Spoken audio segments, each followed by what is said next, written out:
Yo, parish orphans and retrogrades, thanks for joining in the PM.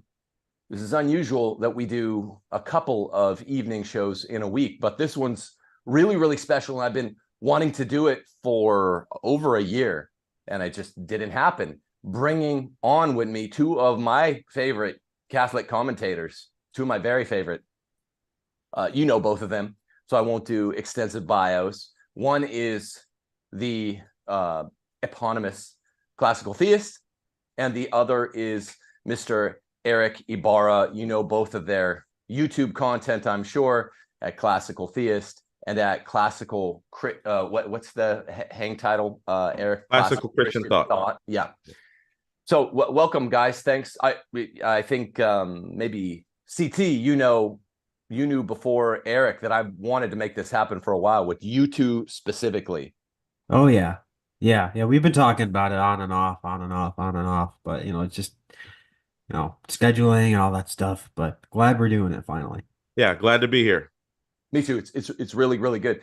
Here's the thing. If I had to characterize, I'll let you guys take an opening shot. This is just a discussion. All things Pope Francis. I want to do it kind of guided. I want to go through 5 and move from the general to the particular. But I would say this way, over the last 2.5 years, maybe it's more like 3 or 3.5, hard to say. Basically, as long as I've been here in Mississippi, I would say that if I had to characterize, you two being two of my very favorite, most, I think, reasonable Catholic commentators out there, pretty close to myself, I'd say, Erick, you moved from a position of very, very mild pope-splaining more toward right where I'm at. And CT, you, if I had to characterize, moved, I think around 2.5 years ago to right where I'm at, a little bit more pope-splaining. I just want to give you guys 20 seconds right off the bat before I jump into broad topic number 1 on the papacy in general. Each of you, let's say Erick first, then CT. Have I mischaracterized that? Because that's my general perception. I don't watch all your streams, but both of you are guys whose streams I do catch it now and again, which is more than most. Erick.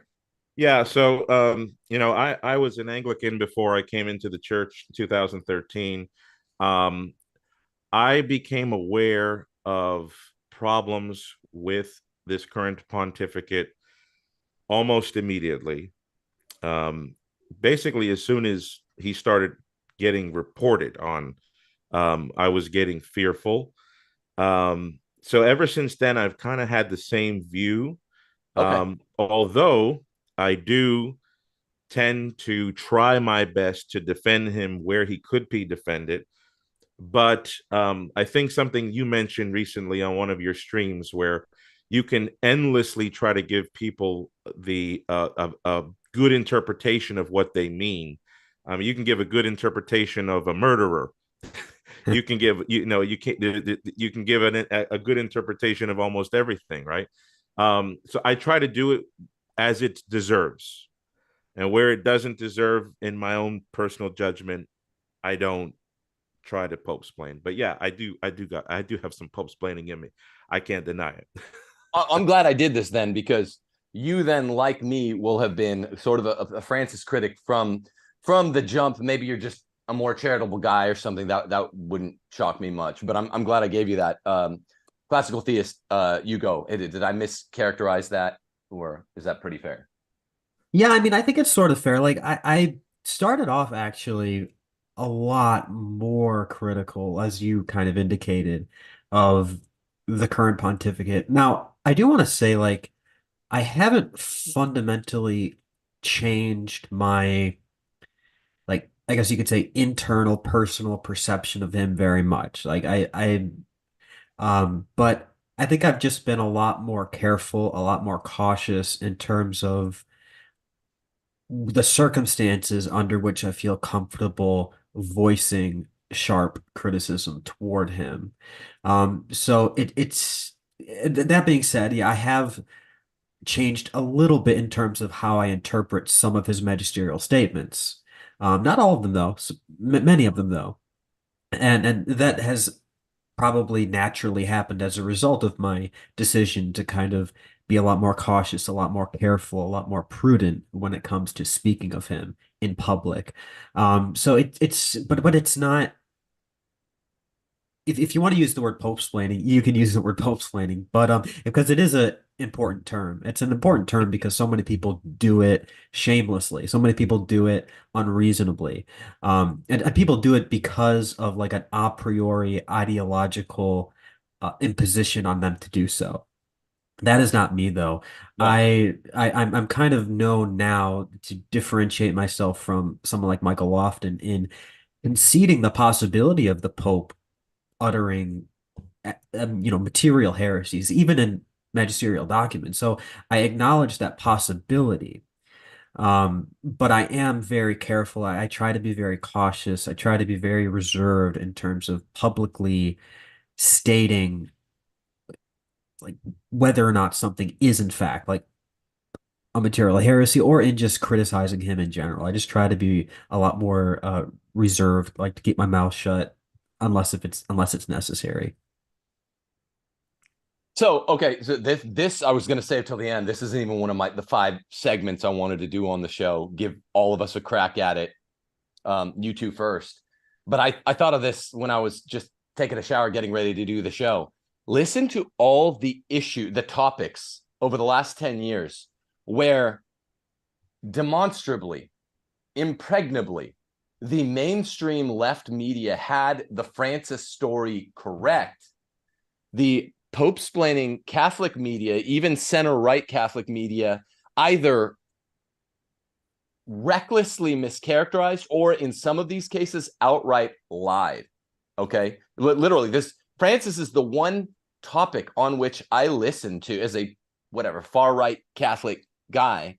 I listen to the mainstream media about. So here I just built this off the top of my head like 20 minutes ago. Pachamama. These are all the issues they had, they had right immediately. Catholic media said, don't listen to them. Then, 2 days later, the news cycle does get corrected and Catholic media had to apologize. Pachamama, remember Our Lady of Amazon? Scalfari interviews, pretty much all 11 of them, basically verified. COVID, Francis's COVID remarks. Francis's vaccine remarks. Heiner Wilmer, the elevation of new DDF, Heiner Wilmer starting 11 months ago. He tried again 10 months ago to do. The leader of the German Synodal Way, Francis tried to make the number 2 in the church, the doctrinal chief, christening the German Synodal Way. The family synods in both the midterm report, the Relatio, at the extraordinary 2014 synod, the positive aspects of SS unions and Skittles relationships, remember that? Mainstream media had this right. Catholics lied in many cases, then backed off. Also, at the 2015 Family Synod, communion for divorced and remarried, and its idea as the mainstay, the ideological fixture of the Second Family Synod. Mainstream media got right. Catholic media was lying at first, later had to reverse. Then you have Emma Bonino, the leading abortionist in Italy. Mainstream media got right. Francis hung out with her and said she's a great boon to humanity or something like that. Remember the hammer and sickle crucifix when Francis received that? One mainstream media, I'm not going to mention which one of the ones I listened to, outright lied about what Francis said upon the reception. He actually said, oh, this is good. I like this very much or something like that. And for the first year, this one media outlet was reporting, oh no, this is bad. They literally just flipped it. They outright lie. Mainstream media tells the truth on Francis. Francis's close, cozy connection to the WEF, outright lies. And particularly when it first became known, Pope-splaining by the Catholic media. The Zika controversy. Remember in February of 2016, while we were awaiting Amoris Laetitia after the close of the Ordinary Family Synod in October of 2015, he said specifically, you can use condoms in the case of Zika virus. Catholic media lied. I had to call up Patrick Madrid and Chris Albert's show and said, don't Pope-splain. The next day after they did this, they were Pope-splaining. And as they were doing it, I had on my phone, I was going to the CVS pharmacy to get anti-seizural medicine for my daughter. And literally, Greg Burke, or maybe it was Lombardi at that point, the Vatican spokesman is like, Lombardi was the, yeah, because it was 2016. You're right. He literally said, yes, he meant actual, he doesn't mean NFP. He means condoms specifically. I was like, guys, don't do this. Jeffrey Sachs, close relationship. Catholic media denied it first. Mainstream media got right. Remember the, worldwide abortion guy. Then God willing, the diversity. I promise you, I built this just coming out of the shower. God willing, the diversity of religion. Remember that? He said that. And first he meant in his wise will. Athanasius Schneider helped him to downgrade it by saying, didn't you mean in his permissive will? Jab, jab. Then 2020's blessing of SS unions in the film Francesco. He says, I'm for it. And he meant globally. We need to give them SS unions. Catholic media lied about, all the mainstream media got right. So, yeah, I mean, you guys take a crack at that. That's not exhaustive.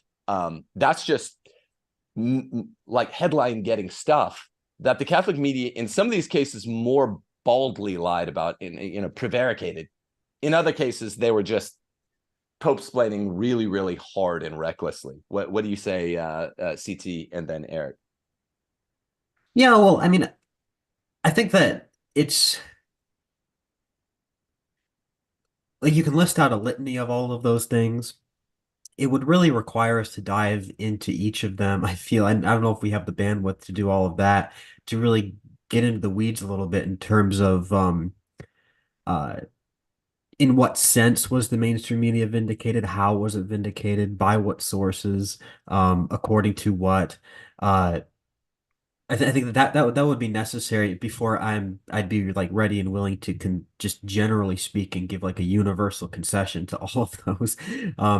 Like off the top of my head, like just a few of those, like I have like ready-made, not necessarily like excuses so much as like I feel like I've heard other things that seem to at the very least paint him in a better light than that, you know?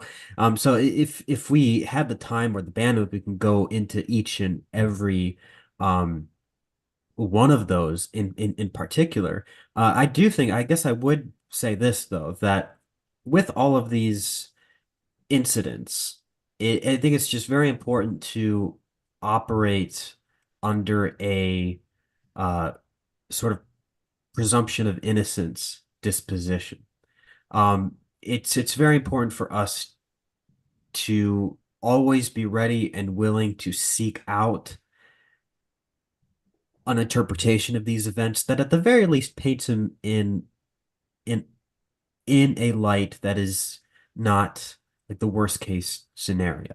Well, So, I want to let Erick respond, but really quick, like let's put some teeth on this. So literally February 2016, you can use contraception in case of Zika virus. Catholic media is out there saying, literally, I'm not, because I was friendly with Chris Albert and he was on Patrick Madrid's show. They're like, guys, this is another case of the media slandering him. I was on the phone and I'm like, no, it's a written statement that was just released by Lombardi. He has a mouthpiece. You don't. I don't. Erick doesn't. None of us have like our own mouthpiece. Feel the itch building in my throat. None of us has a mouthpiece. He has a mouthpiece to do this that says when he said up, he meant down. That's fancy. They have the kind of ideological apparatus that can sort of make up down. But instead of denying, Lombardi came out and said, yes, he meant artificial contraception, specifically condoms. I would invite everyone with each of these issues, because we don't have the bandwidth to go into all of them, go research them. The reason I picked these, CT, I'll let you take them in again, then we'll go to Erick, is specifically because now these are the such well verified ones. Pachamama, Jimmy Akin was out there saying, and others, this is Our Lady of the Amazon. Again, the Vatican ideological apparatus, the mouthpiece, came out and said, no, specifically, this is Pachamama, not Our Lady of the Amazon, like a demon goddess. Like that was all procedurally correct from a PR perspective. And same thing with all of them, literally. Scalfari's probably the most enshrouded in mystery. You know, we haven't quite pierced the veil on that yet, but that was grossly mischaracterized. Scalfari did really standard interviews, and Francis did 11 of them. And then when Scalfari died, said, I loved all of our interviews together. I cherished those interviews. He wasn't being slandered. In other words, you would say that if you're being slandered. Pachamama, the vax, literally Francis was saying, it's a sin not to take it. Catholic media was like, he didn't say that. And it was secular media that was like, no, he did. And he did. Heiner Wilmer is still back there. The family synods, that's a little obscure, but Bonino and Jeffrey Sachs, persons he was hanging out with, Ban Ki-moon, these are pretty much, I picked them because I didn't think we would have to pick like an epistemic frame about which to, you know, we didn't have to bandy about the epistemic frame, or like these things were in fact denied and then later turned out to be true. I don't know. I'm not trying to. Yeah, I guess I'm just curious, like specifically with the Zika virus situation, do we know exactly what he said? Because I can understand. Here's the thing. I think what we can all admit is that Pope Francis, his among his pastoral priorities, preserving Catholic orthodoxy is not really one of them, or even studying up on the precise way in which his theological opinions measure up with Catholic orthodoxy. That does not seem to be one of his personal priorities. And so for that reason, I think that his general like disposition is to enter into all of these circumstances and situations with an inordinate degree of openness, an inordinate degree of I guess um carelessness in terms of how he expresses himself theologically, in terms of how he expresses his views off the cuff. And so for that reason, and that's a bad thing. Like that's not what we should have in a pope. Like the pope is, you know, it was just terrible to hear like someone like Michael Lofton, for example, compare the ambiguities of Francis to the ambiguities of Jesus. Like Jesus said things that confused people, and so because he said things that confused people, therefore we don't implicate Jesus. Well, first of all, Jesus was the Son of God. He didn't have to explain himself. The role of the Pope is to expound upon doctrine with clarity. That's not Jesus's role. That's the Pope's role, and that's the bishop's role in the magisterium. I'm ready and willing to concede for the sake of argument that at the very least many of these things happened as you say. I think it is important though that we don't necessarily take those conclusions at face value. Um, uh, we should always be ready and willing to look into each one of those cases with charity and an eager willingness to vindicate Francis. But I do fully and readily admit that even if all of those conclusions don't necessarily reflect what happened as you stated them, it cannot be denied that this is indicative of a pattern of behavior that is unbecoming of the Pope, and that we have that as Catholics, as laity, like we have a right to recognize that, we have a right to voice that charitably, and but with care, with and if we can't do it with care, we shouldn't do it.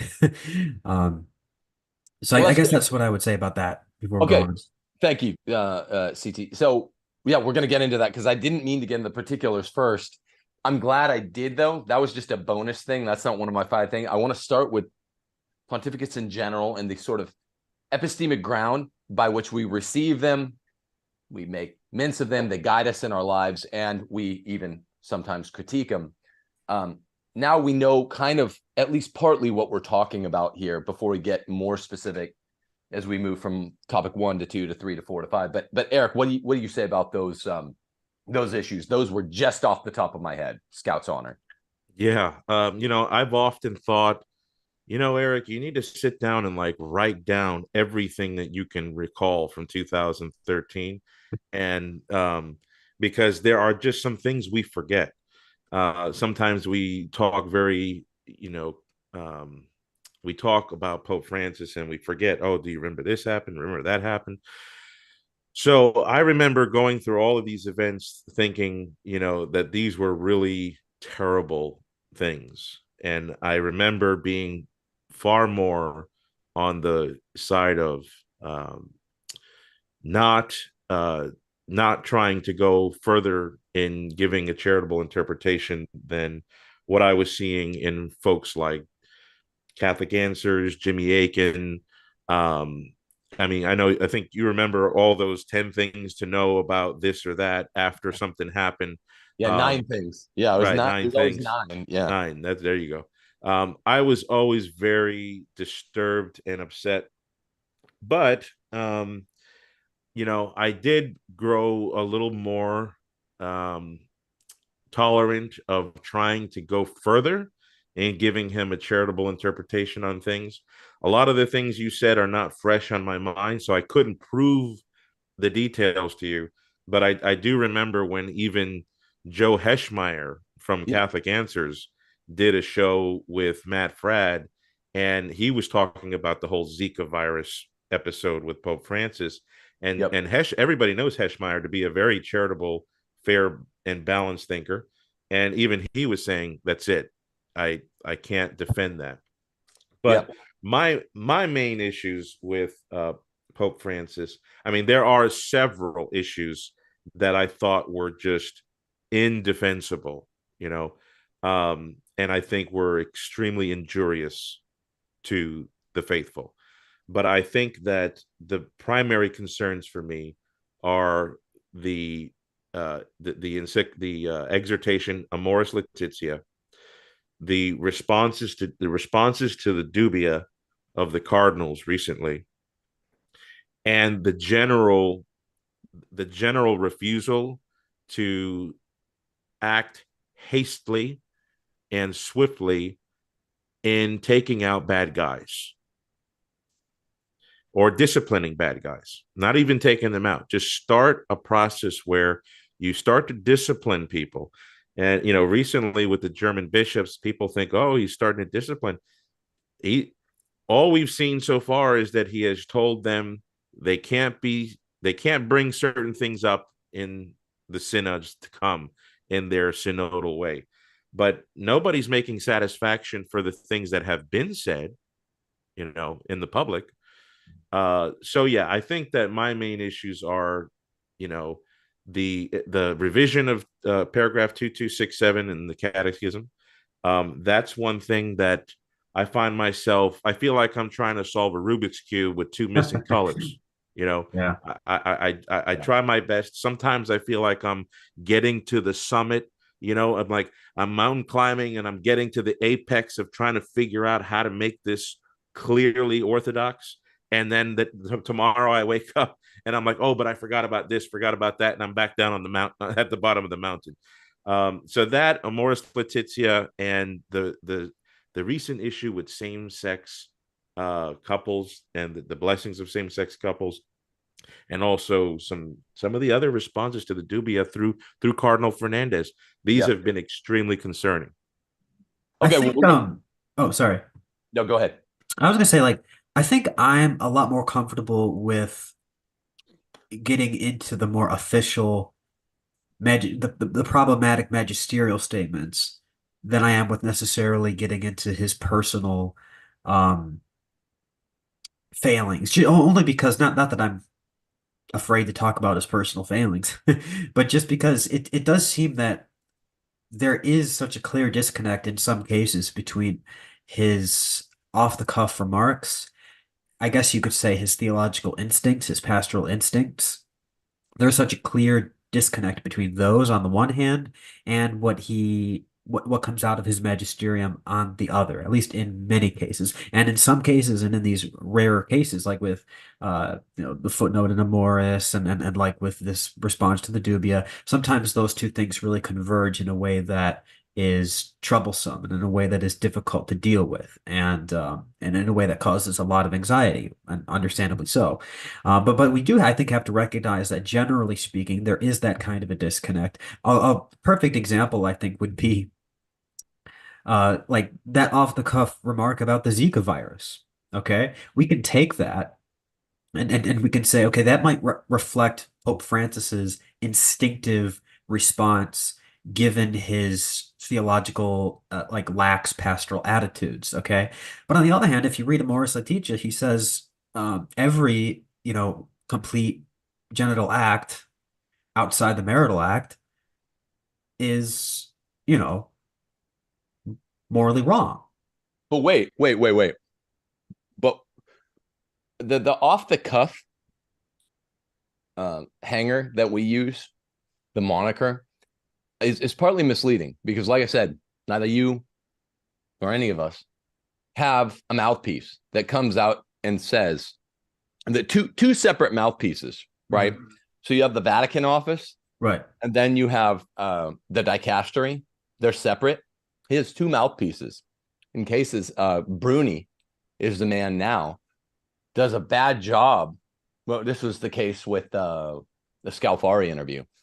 Bruni came out and says Scalfari, when Scalfari said Pope Francis told him, one of his best friends, that Jesus was not God while man.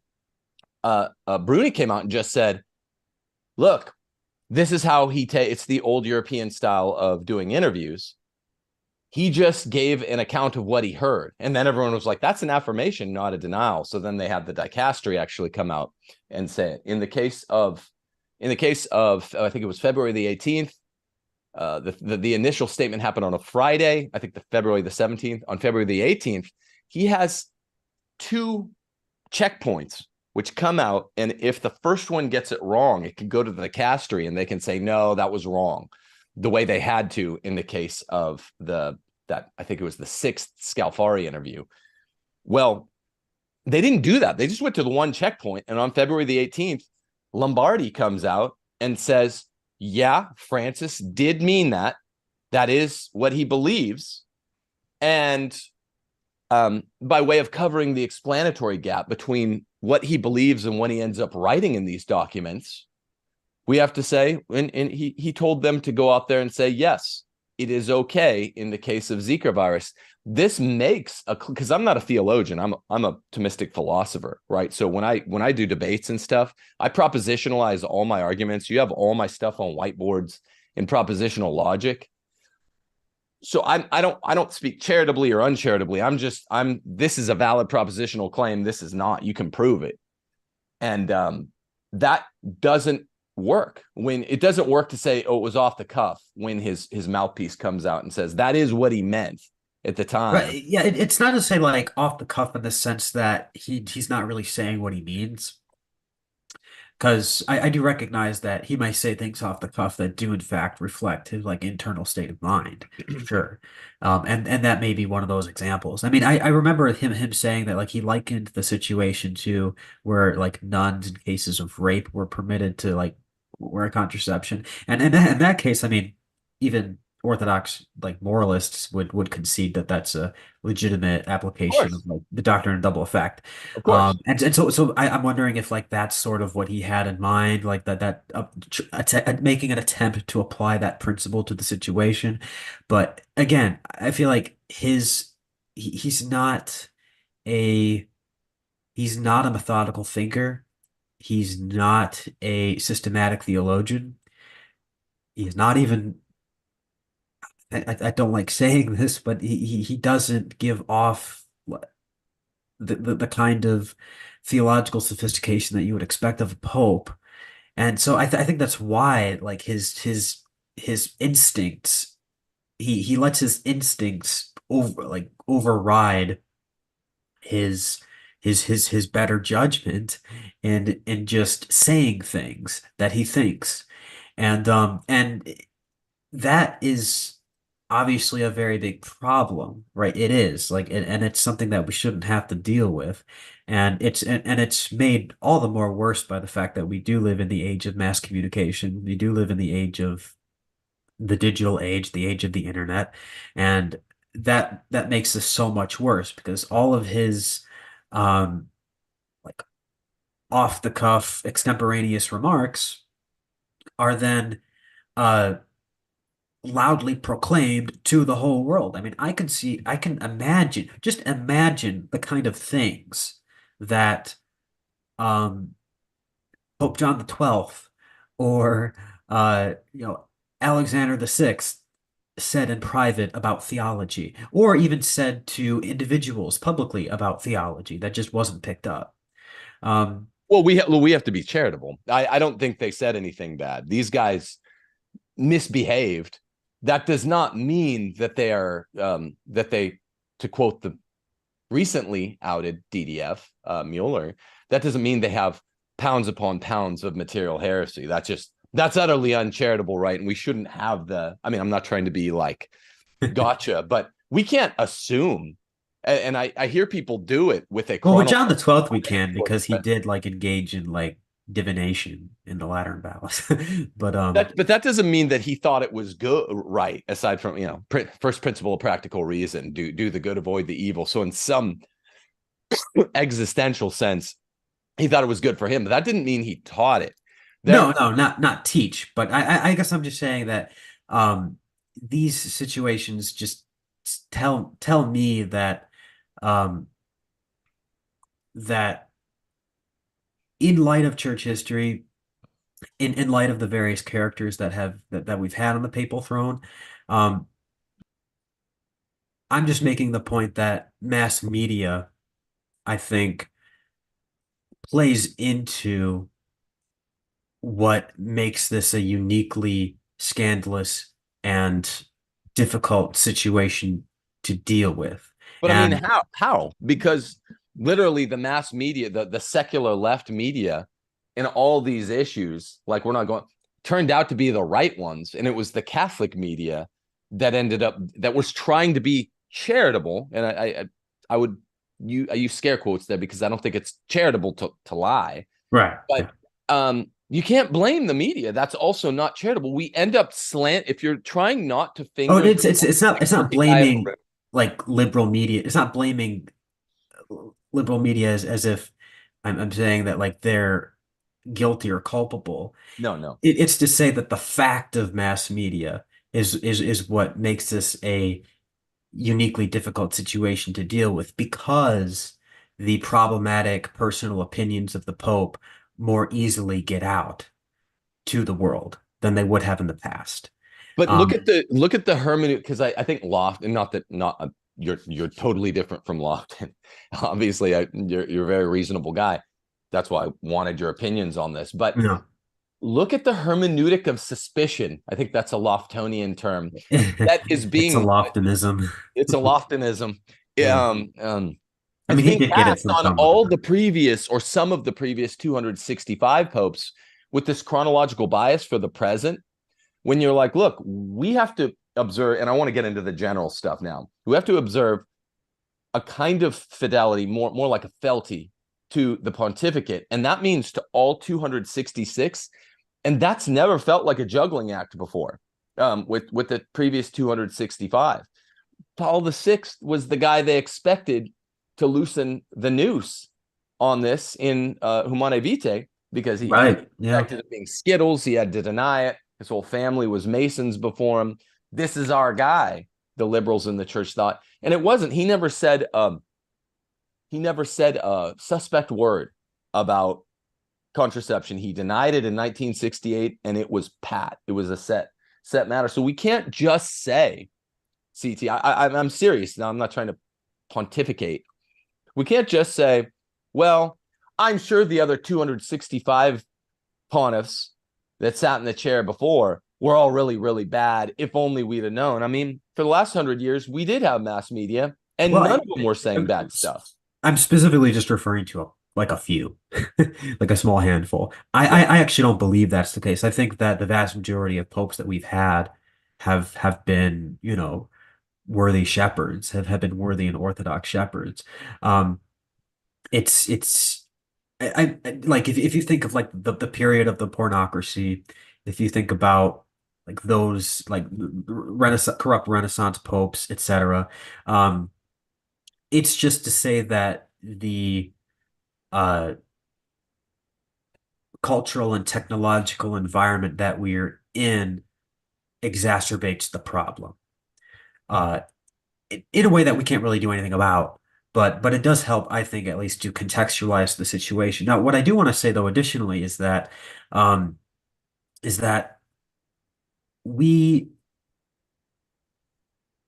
I basically want to just very briefly and very quickly articulate a like theoretical framework for understanding the magisterium that can, at the very least, help us to not approach this issue with so much anxiety. I think a lot of people, they suspect, they recognize, they wonder if the possibility of there being material heresies in Francis's magisterium, what does that do? What does even the possibility of that do to the indefectibility of the church, given what previous popes have said about the very much expansive scope of protection, guaranteed protection and divine assistance, guaranteed by the Holy Spirit Well, over the that papal magisterium. So I do want to get into that because I think we are. it's just so important for us for a position to be articulated that is on the one hand uh, rigorous enough not to fall into just kind of a blanket recognize and resist disposition that you find among the SSPX crowd.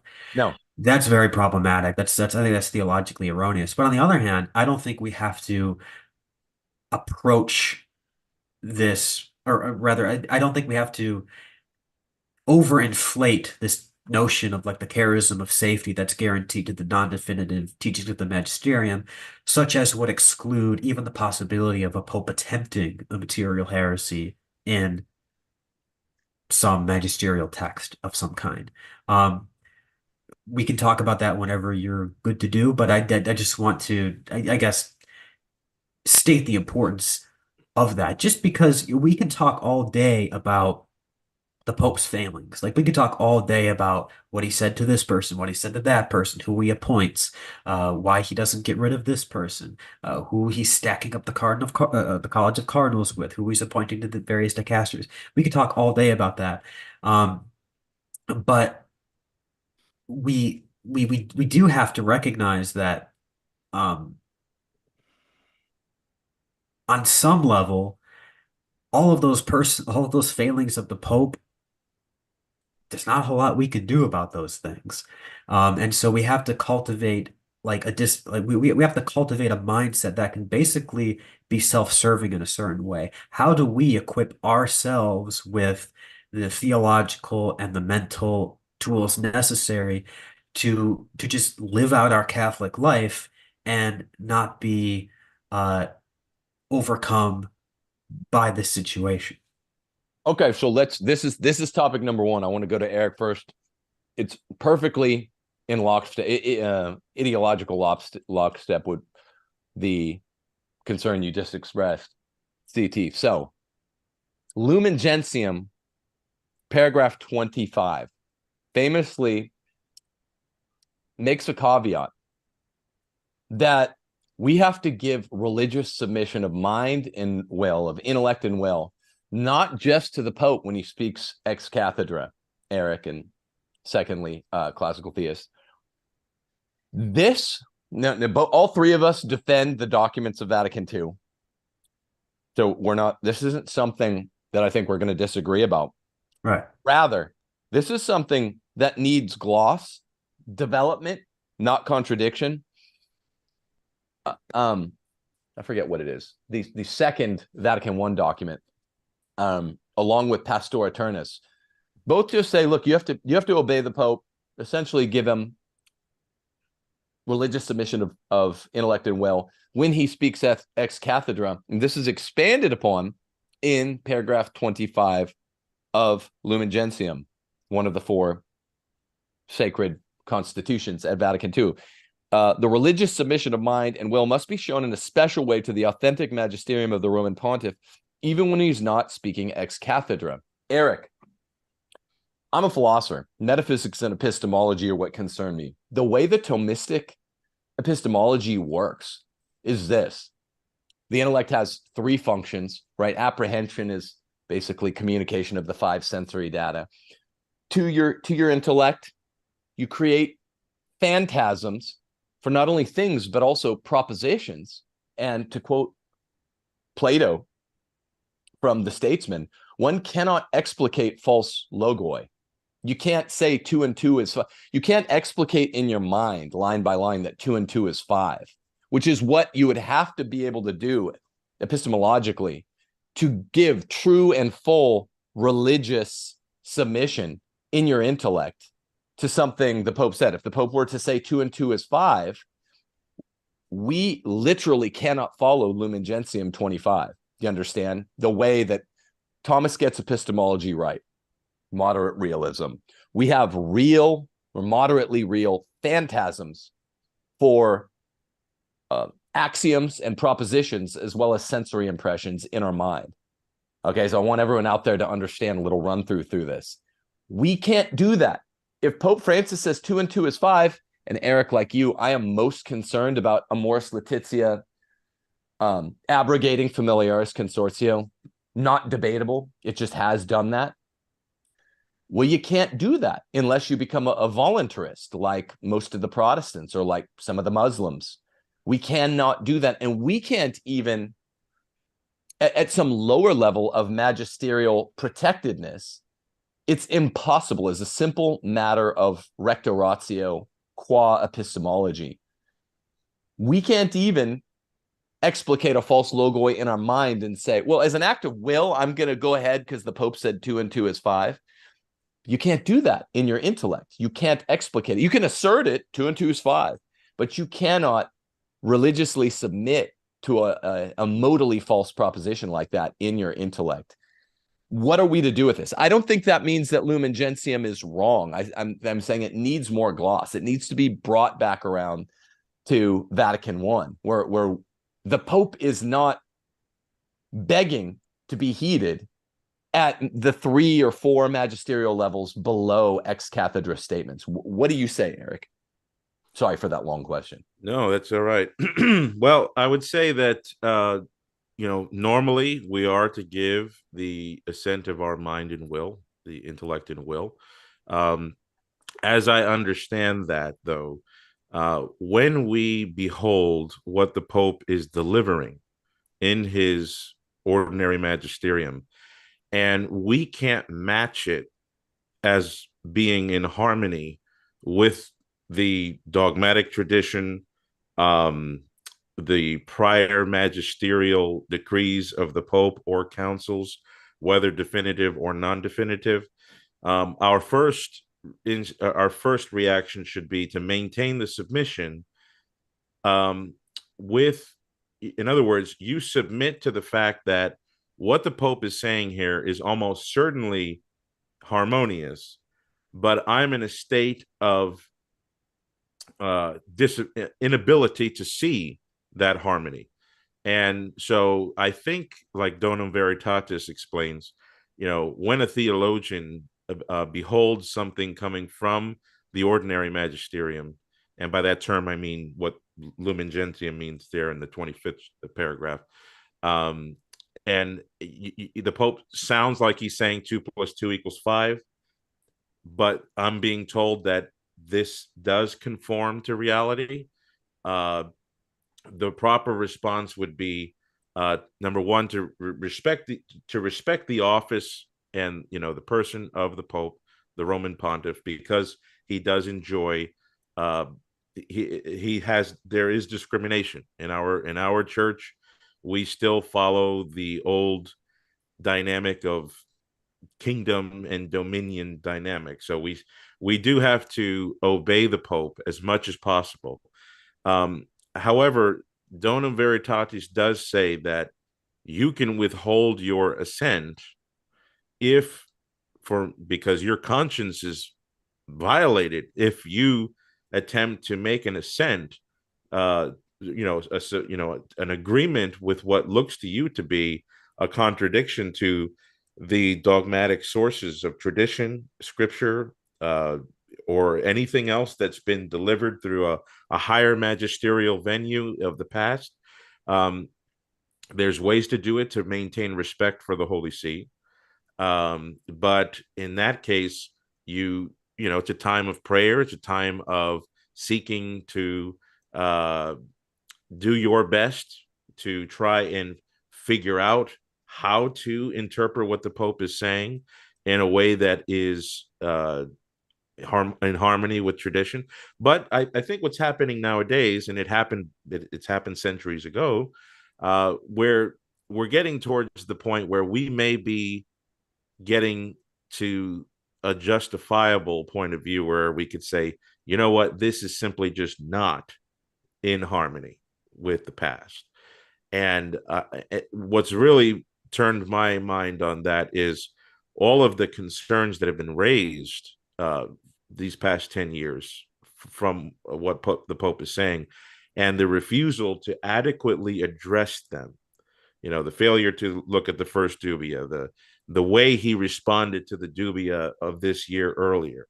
All these things have only raised more questions. They never brought anything, at least in my mind, they have never brought us any closer to a resolution.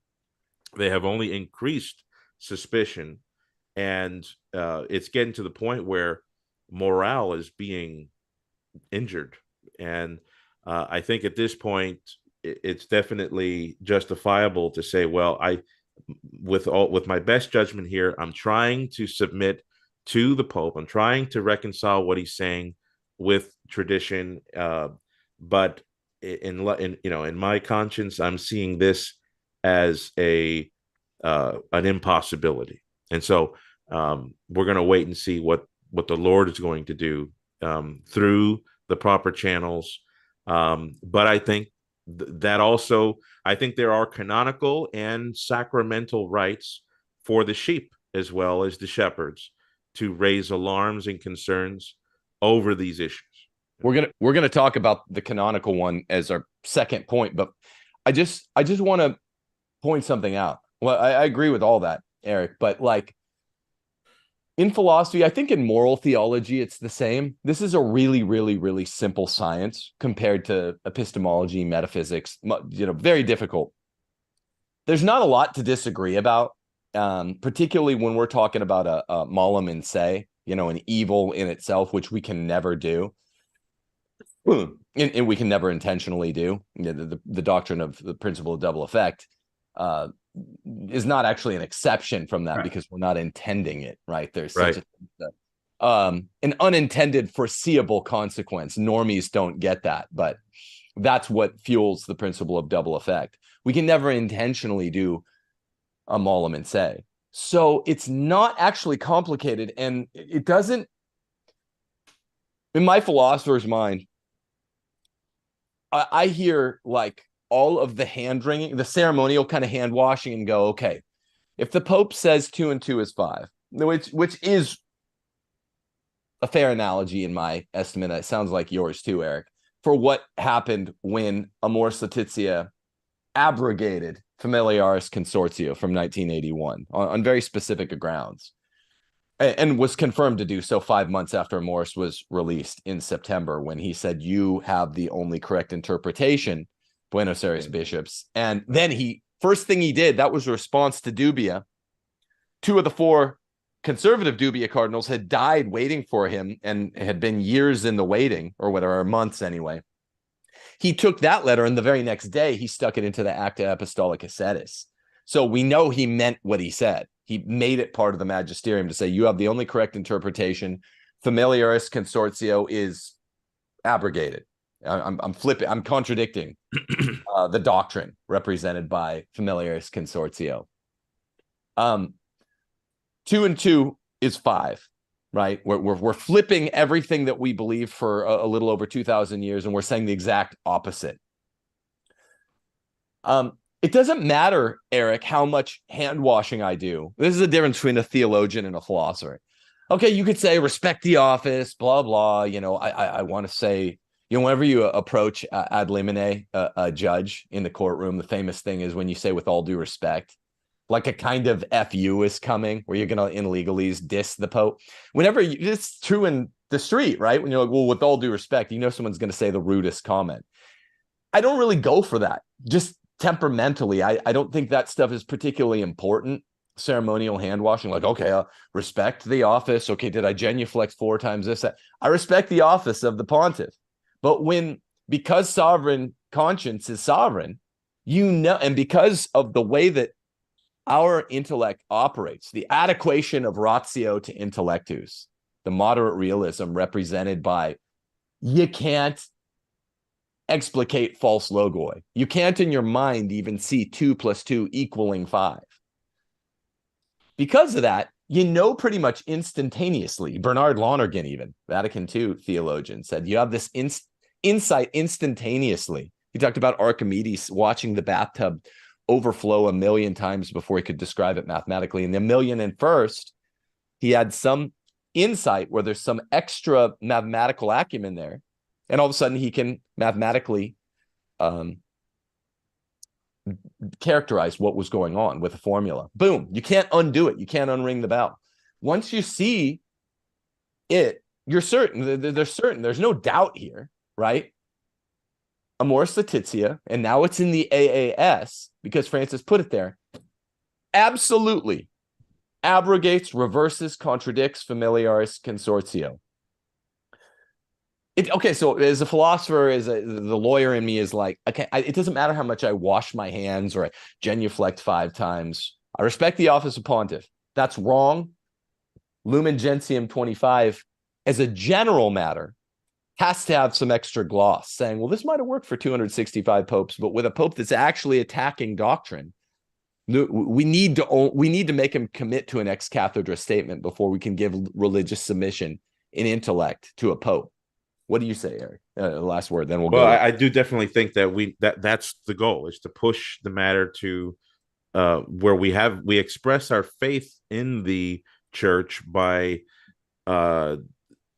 hoping and praying that the matter would be pushed to an ex cathedra resolution, because then we know that we're guaranteed the certainty of truth, right?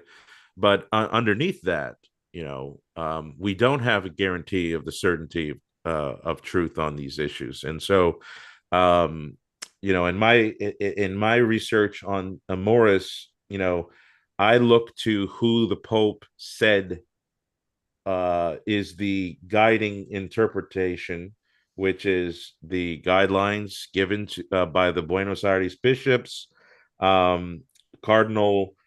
At the time, Archbishop Tucho Fernandez, he wrote an article on Chapter 8, Amoris Laetitia, where he confirms that whatever John Paul II put into place, that it's a new door is being opened. He confirmed that this is not the same thing as what was under Pope St. John Paul II.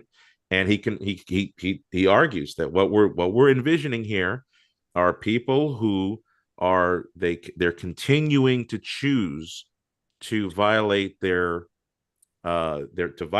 bond of matrimony through a continuation of more exurio, sex outside of marriage. Yep. But because there's this configuration of mitigating circumstances to culpability, responsibility, and all these other things, that they can be absolved and receive communion without a settled decision to stop the I wonder about some of those. So if I can jump in. Yeah. Amoris Laetitia has been one of those things that I go back and forth and back and forth and back and forth and back and forth on. Only because there are it's just I'm trying my best to envision the precise and concrete scenarios that are actually being talked about.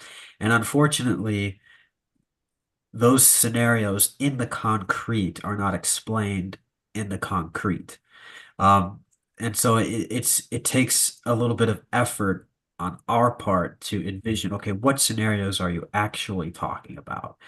And so with all of these things, I basically operate under a willingness to concede the possibility that there's material heresy here, but that but I also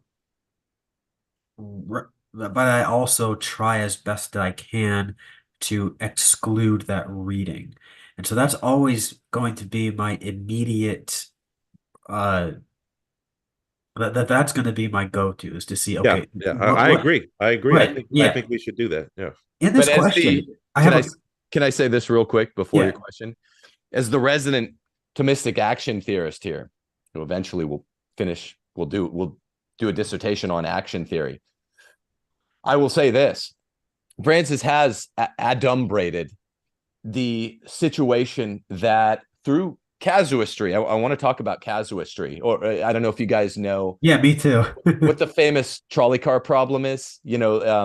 Particularly analytic I thought you moral were talking about philosophers. moral casuistry. Yeah, moral casuistry. Yeah. Yeah, the trolley car problem. Right. Okay. Yeah. You throw the Specifically switch. moral theology casuistry.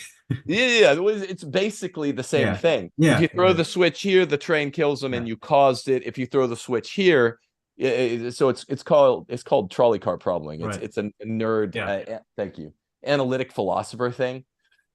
Francis has adumbrated what he imagined. I wanted to get to this later, but what he's famous for doing, what the Jesuits have been famous for doing for 250 years. They've been, if you read Dostoevsky, he says Jesuitical casuistry, Right. the St. Mafia, which gave us Francis as Pope, were guilty, Cardinal Martini, of casuistry. It means you say, this way is closed. We cannot allow artificial contraception in the church, or female deacons, or communion for the divorced and remarried. You remember he said that all throughout 2013 and 2014. We can't allow it. It's done. But he's the but philosopher. But I have these study commissions, and what they're going to go study this problem. 2 and 2 is not 5, but I've allocated millions of dollars and tons of man hours to studying whether or not 2 and 2 can be 5. This is Francis's whole pontificate, and this is what they said would happen if you ever got a Jesuit in office. It's a famous thing. Dostoevsky even says this in Brothers Karamazov. No fan of Catholicism. Right. So what the study commissions are, I'd submit to you both, is that we're paying guys like Cardinal Walter Casper, who wrote this plan in 1993, to go study commission and trolley car problem by which you dream up one scenario, however implausible, that's theoretically conceivable, conceptually feasible, if not plausible. One person under the sun that might have these odd trolley car circumstances whereby, hypothetically, it could apply to them. They could be remarried person who actually needs to have sex, and the principle of double effect would cover them. It just so happens that the one Francis adumbrated is wrong.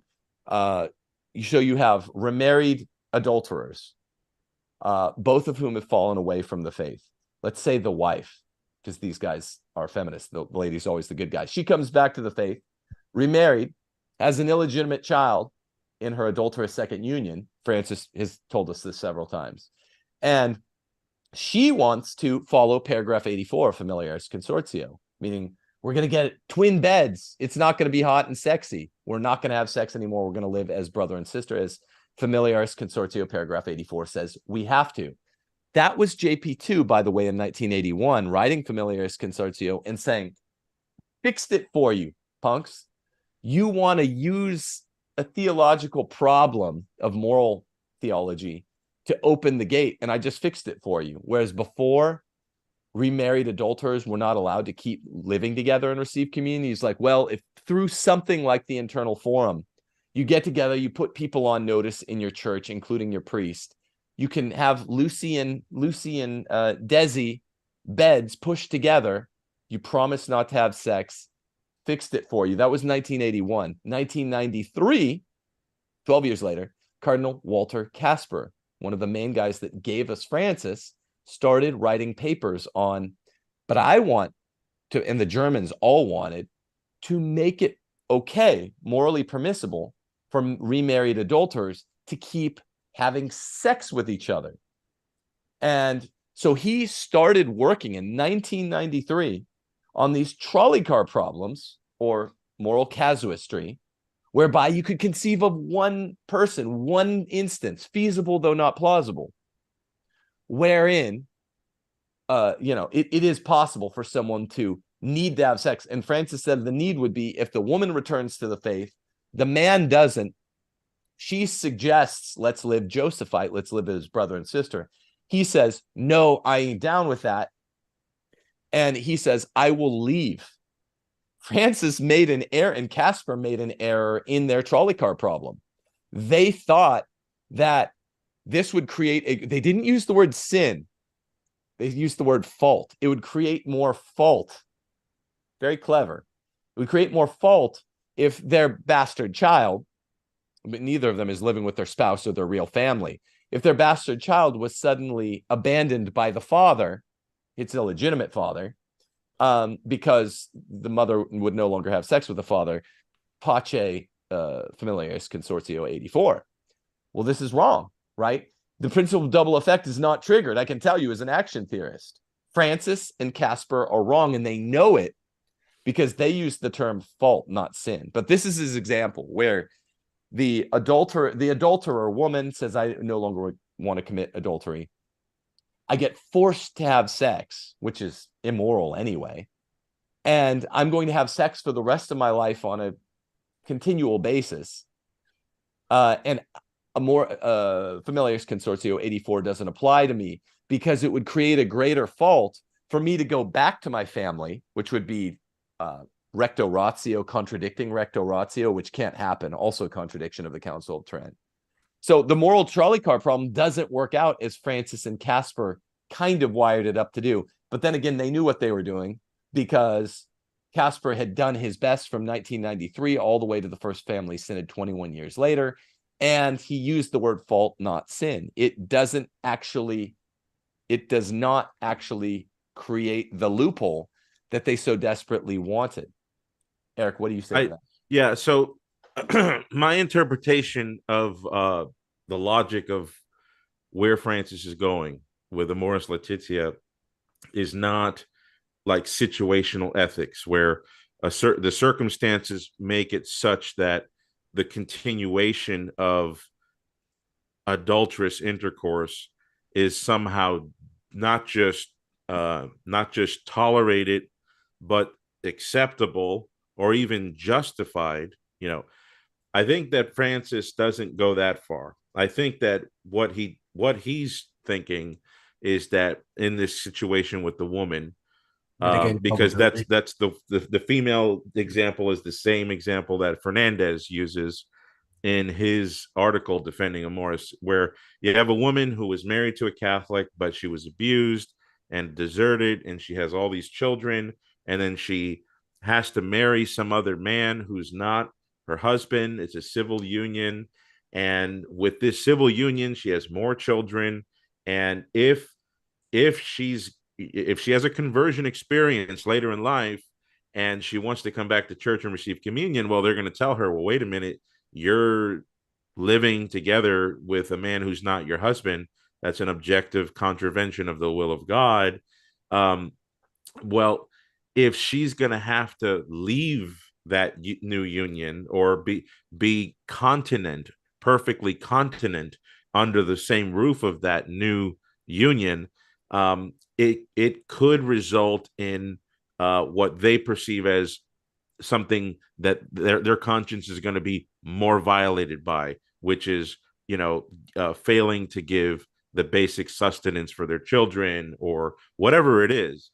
In light of that, in light of a reduction of freedom and a reduction of culpability, they're not doing something good and that can be justified or said, hey, this is the great thing, don't worry about it. But it's something that you can continue to do indefinitely. Try not to, but if you continue because of these circumstantial reasons, if you continue to have adulterous intercourse,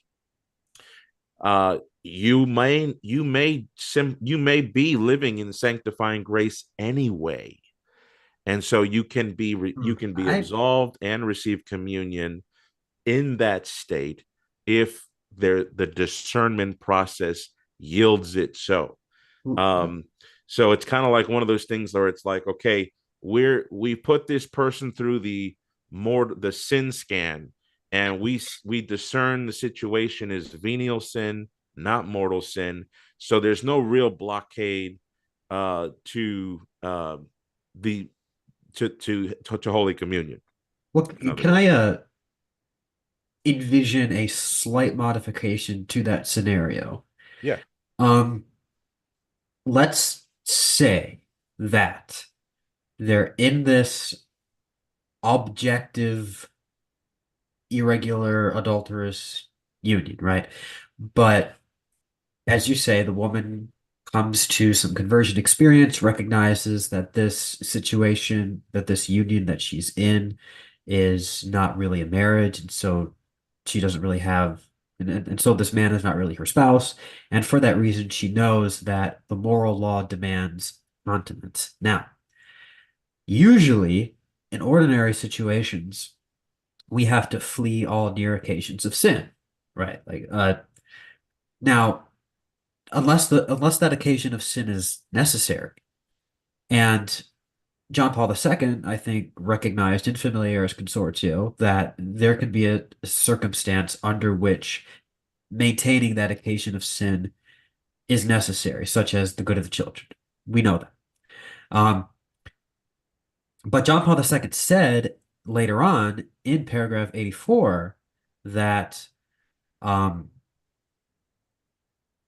if you fall into sexual sin in that situation, then that objective state of that sin being habitual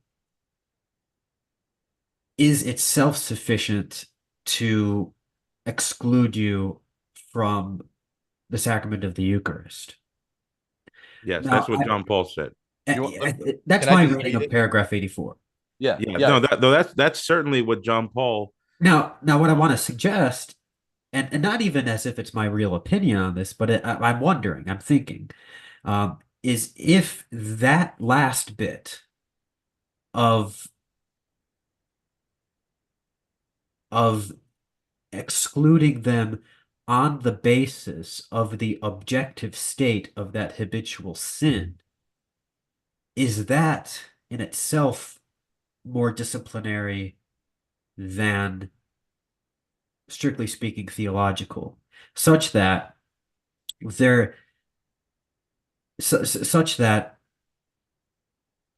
a pastoral exceptions could be licitly, even if not prudently, carved out to allow that couple who is in like that habitual situation of like falling into sin, repenting, falling into sin, repenting. But since they can't get rid of the near occasion of sin, they can have more immediate and ready access to confession and communion.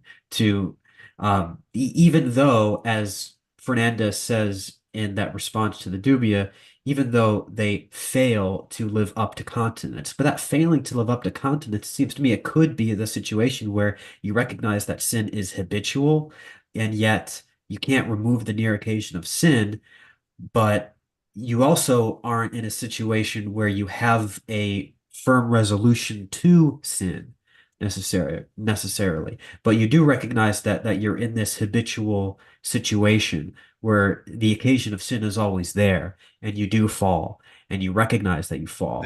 The responsum, CT, the responsum to Cardinal Duca's dubium was very clear on this point. They never form the intent to refrain from sin.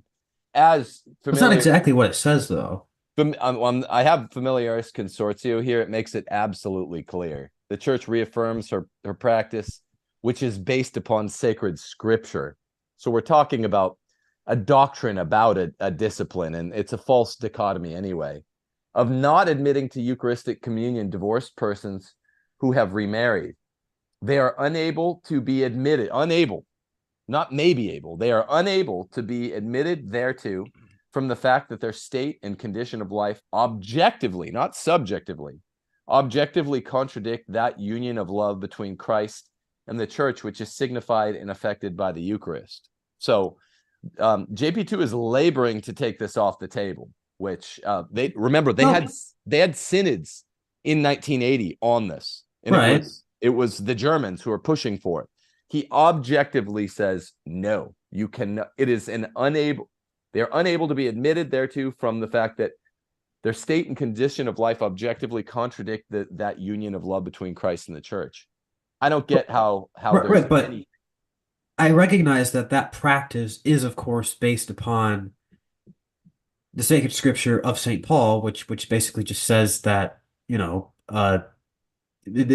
St. Paul's teaching is the basis upon which we have that canon, which basically says if you're in a state of mortal sin, then you can't receive communion. And if you're conscious of grave sin, you can't receive communion. And if you're committing public scandal, then that could be grounds for denying somebody access to the sacrament of the Eucharist.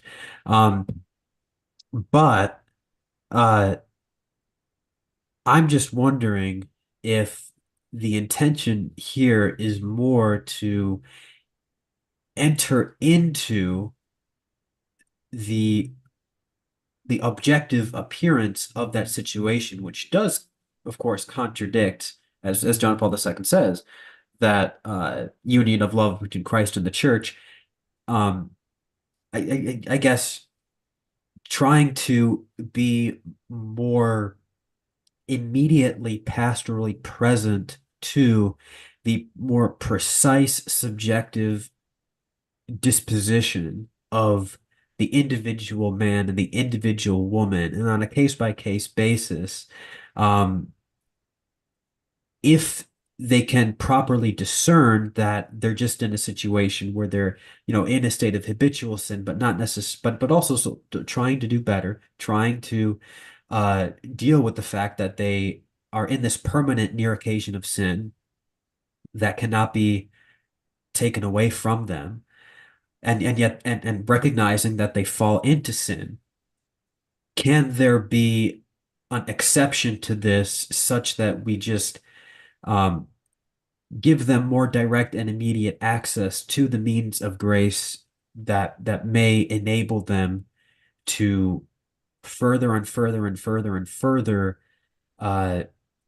mitigate the habitual nature of this sin? And it's similar to me. It's sort of similar to a situation where, there are a lot of men, who struggle with, who struggle with like the habitual sin of like pornography. Like it's a habitual sin, and like I said, they can't get rid of the internet or something. And in ordinary circumstances, like until you can get rid of that near occasion of sin, you would be excluded from the sacrament of the Eucharist. But there could be individual cases where that's not possible. And so the sacraments have to be just more, namely of reconciliation in particular, and then access to communion has to be more immediately present to such people so that they can actually work on mending that situation in the concrete. But the difference, the distinction, CT, is that if you struggle with a habitual mortal sin, you fix a promise, coming out of confession each time to amend your life, amend your ways. Sure, yeah. Absolutely. I've read all of Casper's works. I know them like the back of my hand. You have the timeline is really important here. So Familiaris Consortio is 1981. Boom. You guys just have to make a promise, you remarried adulterers, to get bunk beds or whatever, get twin beds, and to do your best not to have sex. If they slip up once or twice after making that promise, they just go to confession. You see, living around that's number 5 in like Buenos Aires. So this has all been adjudicated. That's 1981. Familiaris Consortio. You guys make a promise. Yeah, you're living around each other. You'll probably act not like a brother and sister once a decade or so. You'll give in. Just go to confession, go to communion. You're good. Well, at what point, Walter Kasper specifically, in all of his work, all of his published work, you could go look at it. In 1993, 12 years later, is like, no. We want to make it where they don't have to make this promise. And this is Francis made him, as a matter of fact, in middle 2014, before the Extraordinary Family Synod, deliver a speech to all the cardinals and some of the bishops who would be synod fathers, specifically about this, specifically about the archaeological ground, the archaeological historical context for Familiaris Consortio, and why he started a study commission 12 years later on, okay, the problem's not solved. The problem is we don't want them to have, we Germans don't want them to have a promise, to make a promise. And the entire family synods, according to Cardinal Sarah and everyone, 2014, then again in 2015, they're all about, we just need, communion's not a prize for the perfect. But it just seems to me that if the intention is to relieve them of even the moral obligation to make this promise, why would they include confession? They wouldn't need confession. That's great. So look at this proves the case in Familiaris Consortio 84 on confession. Sorry to interrupt you if you were, just one line. Reconciliation in the sacrament of penance, which would open the way to the Eucharist, can only be granted to those who, repenting of having broken the sign of the covenant and fidelity to Christ, are sincerely ready to undertake a way of life that is no longer in contradiction to the indissolubility of marriage. So that covers right there in 84. Look, you can go to confession. Confession's kind of more important and more telling than communion in all this analysis. I agree. Because it is valid if you intended to never have sex with this person again, whether or not you slip up ex post. And communion gets unclear. Now look at the response to Cardinal Duca. In the case of this single permission, is it to be understood that married life must not be mentioned in the sacrament of reconciliation? So he abstained to respond to whether or not, how does this work? You admit sexually active adulterers who, because of Amoris Laetitia, because of I think it's the 6th provision of the Buenos Aires bishops that Francis stuck into the AAS, it's number 6. You guys don't even have to promise to not have sex with each other or to live as brother and sister. Okay, fine. So you just go to communion. What do you confess in the confessional? Duke is asking, do you confess it or not? Because now you're kind of saying adultery is not even a thing, Francis. And the response is, even in the sacrament of marriage, the sexual life of the spouses is the subject of an examination of conscience to confirm that it is a true expression of love and that it helps growth in love. All aspects of life must be placed before God. What? So basically, everyone agrees, Eric, what do you say here? That they won't even touch whether or not the adulterers must each time on an ongoing basis confess, oh, we had sex like 8 times in the last month, and we plan to have sex 8 times in the next month, because that would more openly, nakedly obliterate the doctrine of reconciliation than it does the doctrine of the Eucharist. But it seems like what he's saying there is precisely that. Could you read that again? Like his response. I just want to make sure I have that absolutely clear. It's just fluff, but everyone commented on what he didn't say. Here's what he said. Well, right. I get Even that. in the sacrament of marriage, Yes, the sexual life of the spouses is the subject of an examination of conscience to confirm that it is a true expression of love and that it helps growth in love. Right. So I think All he's saying, aspects of life must be placed before God. right. So right. So he is saying that yes, um, if you're in that situation, yeah, like if even married people, like legitimately married people, have to subject their sexual life to the examination of conscience, then obviously you do, since you're not even supposed to be doing this in the first place.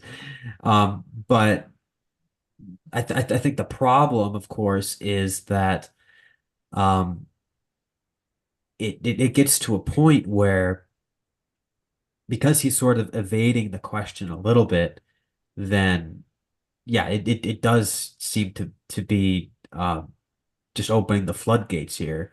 Um, and like I said before, like I'm totally willing to concede the possibility of this being just like like flatly um contradictory to the definitive teachings of the church. But again, I I just can always think of possible scenarios under which it's not that. However, the fact that we are even having this discussion, the fact that we're even debating this issue in such like with such painful degrees of like complexity and nuance and precision, that in itself underlies the deeper problem here, which is that yes, uh, I quite agree with you, Tim, about what you said about the casuistic um, game being played here, which in charting out these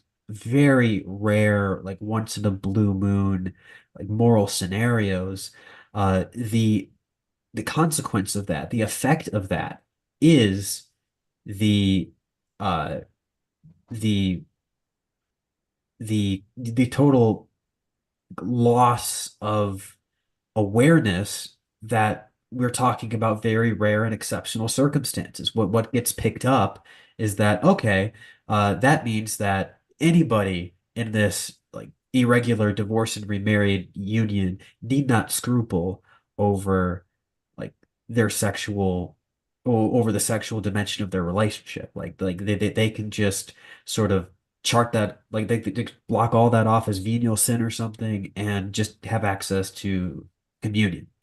So I I still haven't recognize the heard. pastoral disaster of this. I just I mean, doctrinally though, because I still haven't heard. I mean, this is what my ears are trained for. All my training is okay. I get, you get the new natural law guys that are like, no. how different is what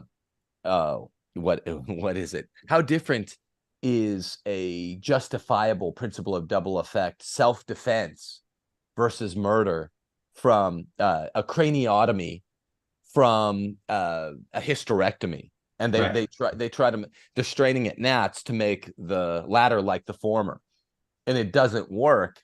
That's the new natural law guys like John Finnis, in your trolley car probleming, your casuisting all day long. What I'm saying is, and both of you correct me if you've heard one extant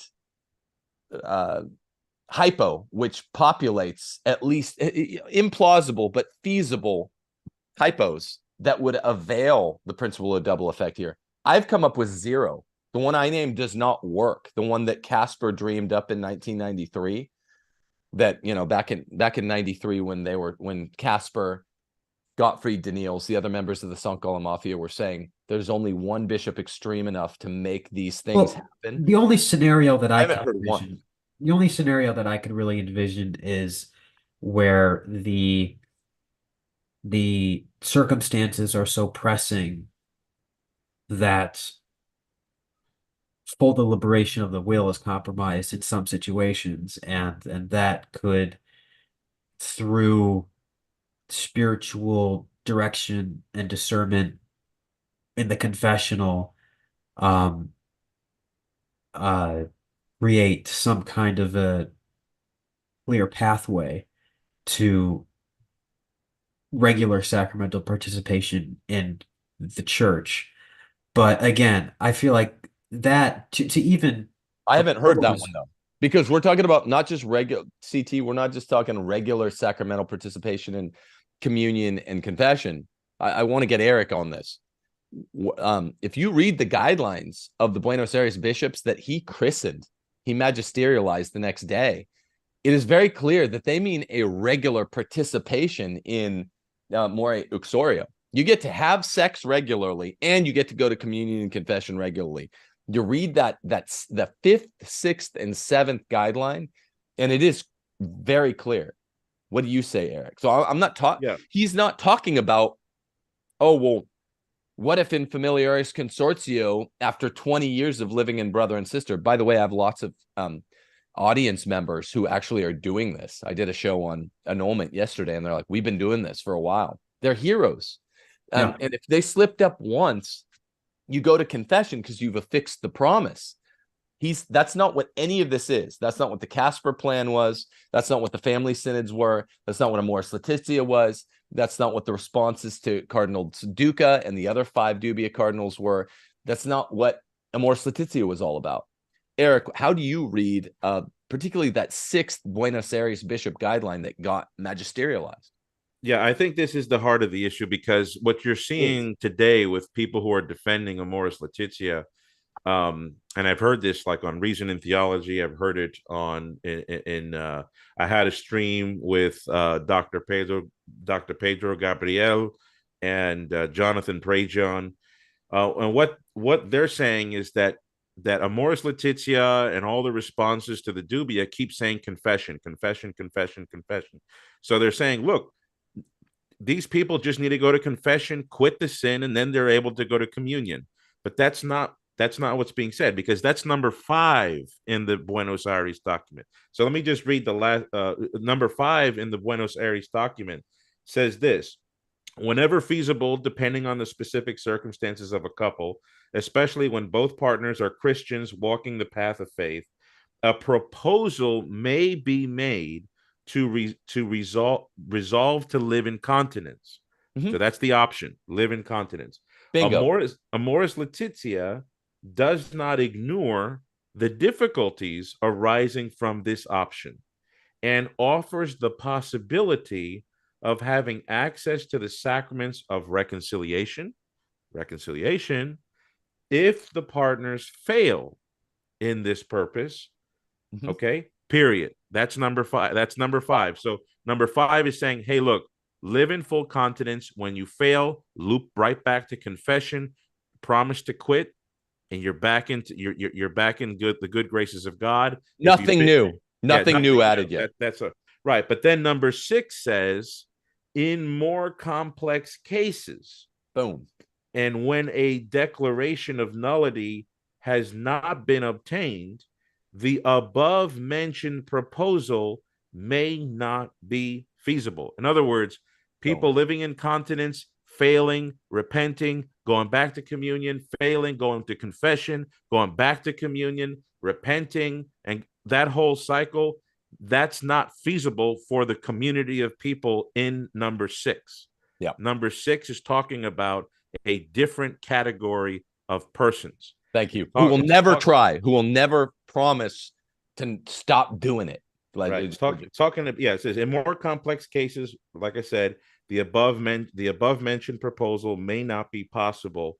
Nonetheless, a path of discernment is still possible if it is acknowledged that in a concrete case, there are limitations that mitigate responsibility and culpability, especially when a person believes he or she would incur a subsequent fault by harming the children of the new union.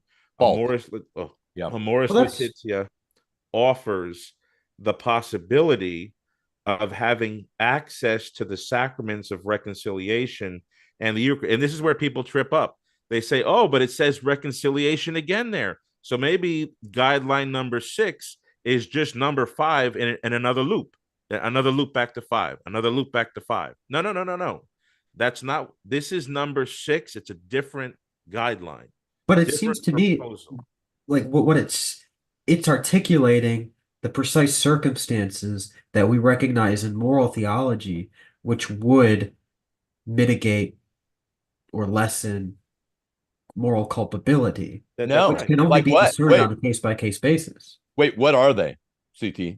What are those conditions? Specifically, Where you can, for life, do it. Where you can get a rubber stamp that says, from here on out, for 40 more years that you live, you can have sex actively. You're not even going to make the promise to stop. You're not even going to try.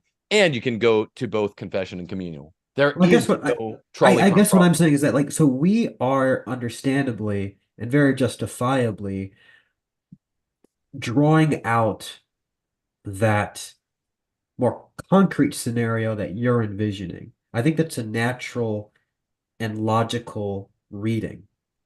I think what I'm saying is that it seems to me that they are operating under an anthropology that that sees um, conditions for moral culpability in a more fragile light than is sensible and than That's is true. rational. And I so, agree. I and agree. and so what I'm saying is that we don't have to go there.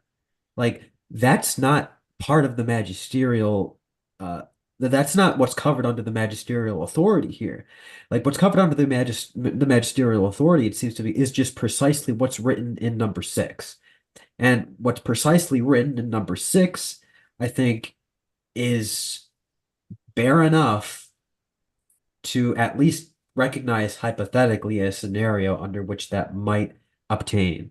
However, I think, but then after that, after we recognize that, then we, like you, us three, we can get together and we can say, okay, but this is just an absurd reading of human anthropology. I mean, like, the human will is not that fragile. The human will is not that immersed in uh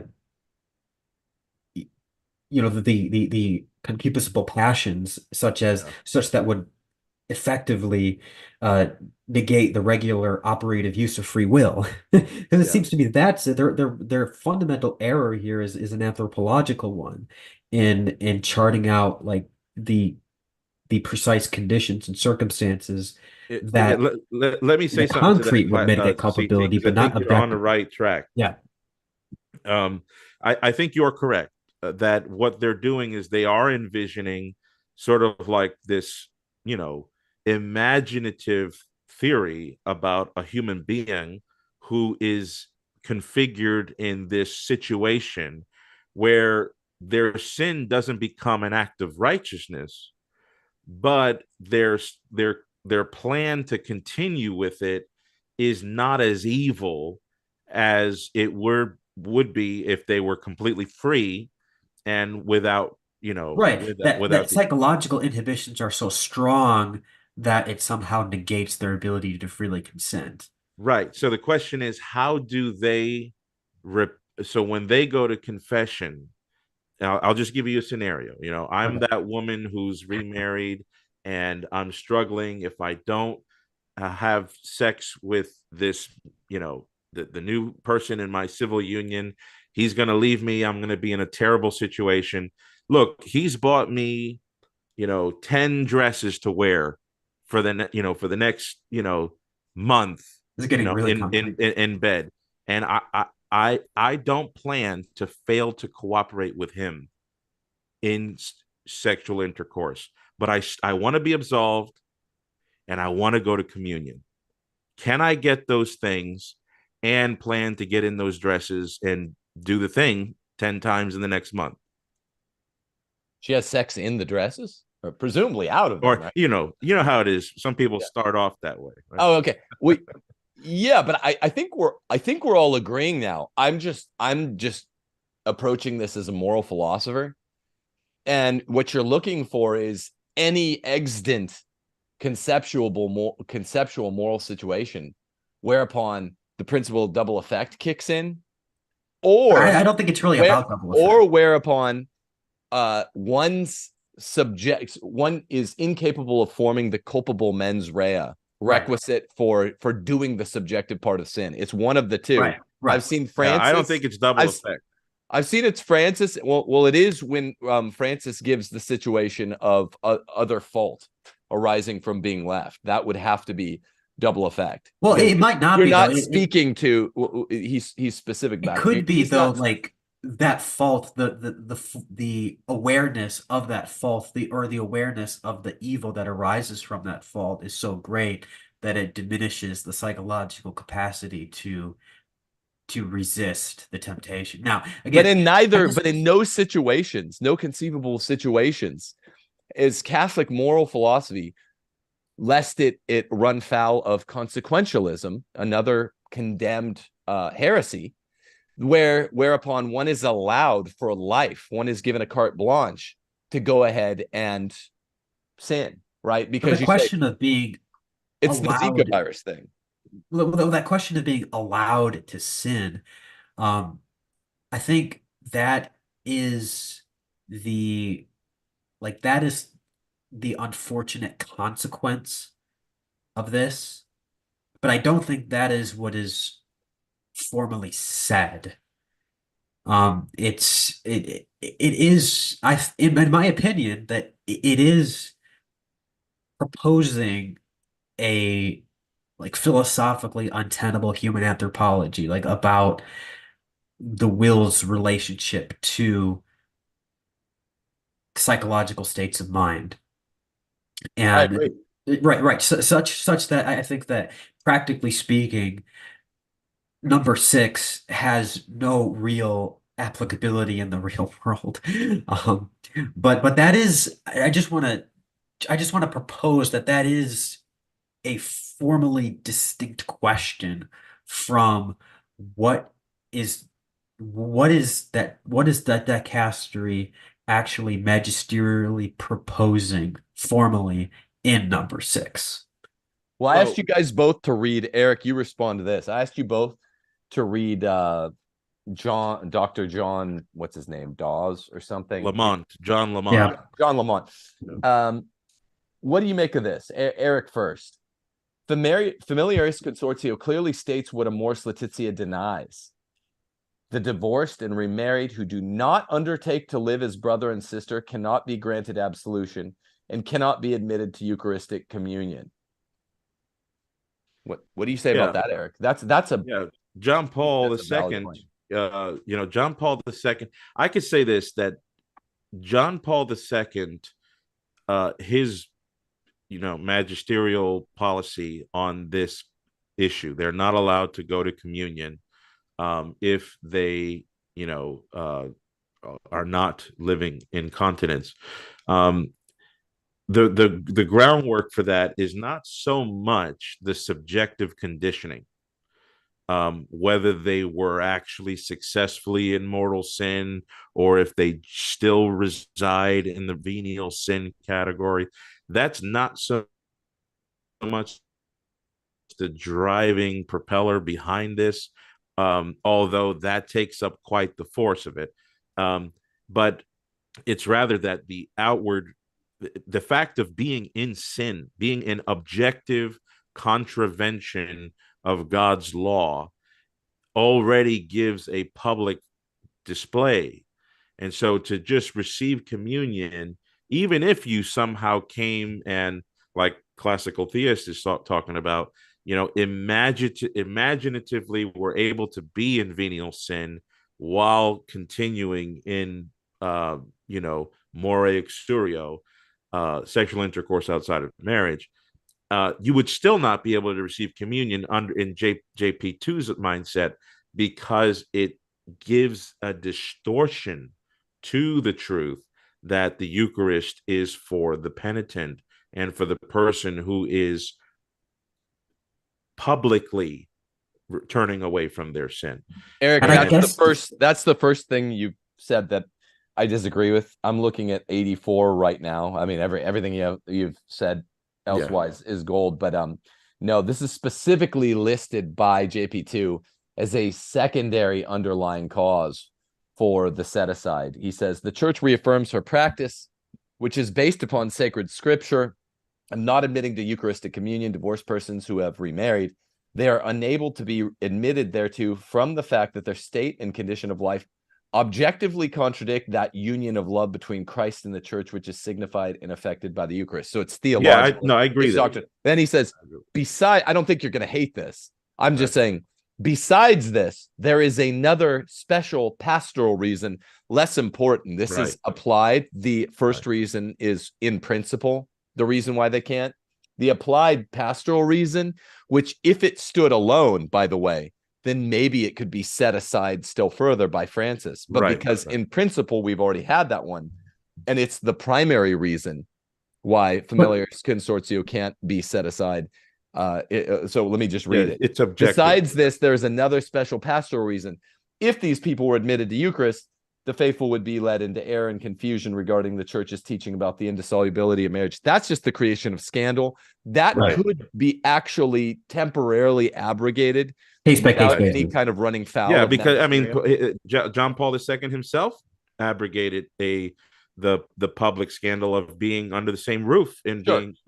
So yeah, I know. I do think the primary reason is it's not so much a mortal or venial issue. It's more of an issue that the objective state is a grave contravention of God's law.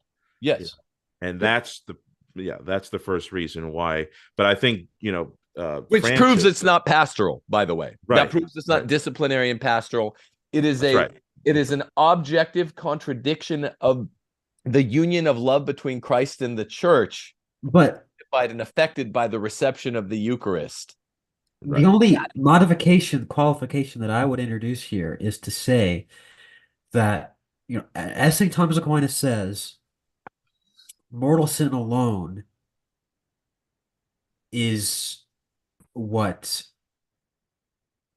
truly, from a morally obligatory point of view, prevents one from a right to the sacrament of the Eucharist. And it seems to me that if essentially the parish priest is given this sort of dispensation, if you will, to exercise powers of discernment in order to evaluate the subjective culpability of people in this external union, then there could, like on a case-by-case basis, be an avenue if their subjective moral culpability is determined such as not to rise to the level of actual mortal sin, that could give them access to the sacraments. Now, again, I reject and repudiate, I totally reject the practical applicability of this. I don't think that there's actually a scenario in which, because I don't think it's anthropologically feasible. I don't think that such a scenario actually obtains in reality. But it just seems to me that what is actually being proposed in this document it is illustrating a principle that is at the very least sound in theory. And can I ask you a question? I thought you agreed it wasn't sound in theory. Go ahead, Eric. I thought you said there is not an applicable case. Well, what I'm saying is it's there's not a concrete applicable case for a reason other than what is being proposed in this document. The reason why it's not applicable is, in my opinion, because of an anthropological issue. Well, but theoretically, for the dispensation or discernment to be inapplicable, if it can apply, it can never apply to the genus of sin.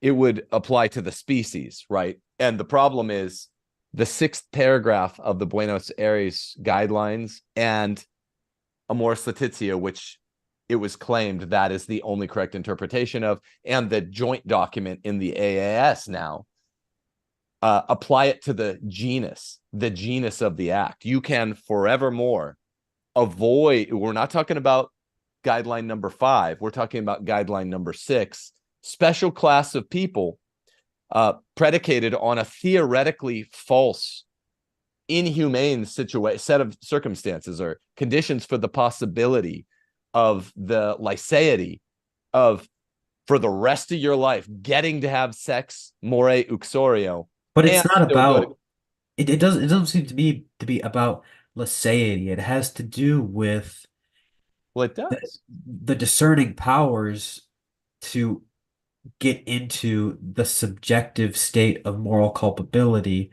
of the individuals. And so it doesn't change the objective obligation. It doesn't change the objective moral law, even in that particular situation. But it does.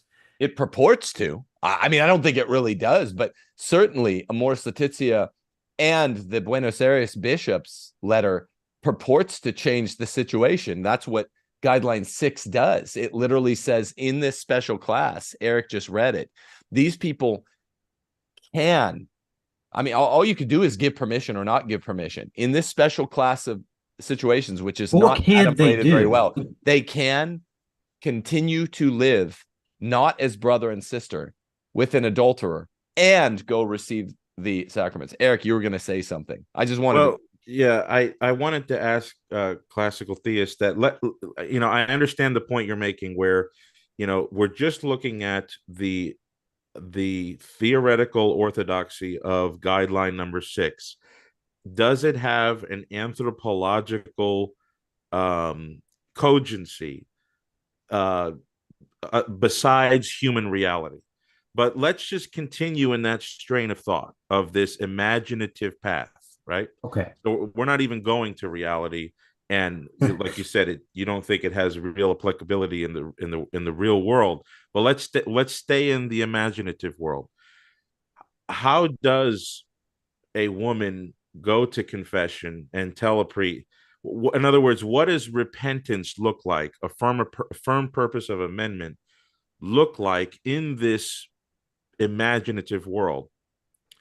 If she tells the priest, listen, I want to receive communion, I want to be absolved, but my husband, if I don't have sexual intercourse with him, he's going to leave me, and I can't have that happen because XYZ, fear, mitigations of culpability, what have you. So, Father Ed, I plan to cooperate with him indefinitely. I hope one day he agrees with me to be continent, but right now he's not. So for the foreseeable future, I'm going to be cooperating with this. Can I be absolved of my sins and receive communion, regardless of my plan to continue with? So how does a firm purpose of amendment to quit the sin look for this imaginative woman? And Erick, and before CT answers that, Erick, would you read number 7? You said you're going to. It clarifies the point that I think is under issue instantly. Number 7 says, however, it should not be understood that this possibility, meaning number 6, implies unlimited access to sacraments, or that all situations warrant such unlimited access.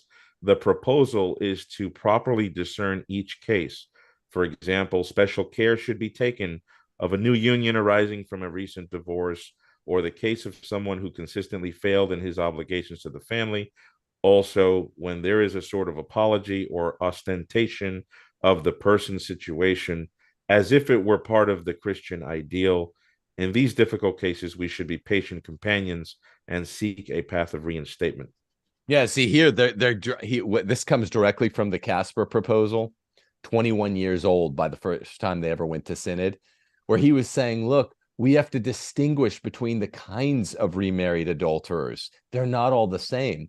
Some of them were the cause of the failure of their marriage because they were running around having sex with multiple people. Other people got left unduly by the very virtue of the fact that Casper and Francis, who adopted his plan, are now saying we want to massage with casuistry the moral situation and give laxity or leniency to their case. If they want to give it more to the people where it's more understandable, that bespeaks more a generic, a genus-based softening, where they want to say, look, these people really got left. They weren't the ones who exited their matrimony. So we should be softer there. It's all throughout Casper's writings. I say it actually makes the case harder that they mean number 6 generically. Yeah, I think that we just need to be careful about where we locate the fundamental error here. Because I'm totally on board with there being like like an error at the foundation of this. I think it is in their um their I think they place way too much weight on the ability of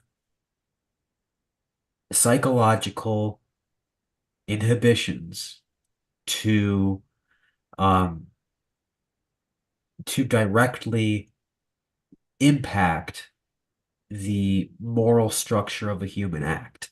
Mm-hmm. I think that is really at the root of the error here. And you can actually apply that also to their softening approach toward homosexuality, right? And all of these other things, because they seem to be operating under this, I guess, false view of human nature that that effectively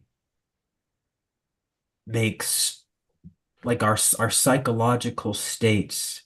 It injects those psychological states with the power to override our our uh our moral decision making.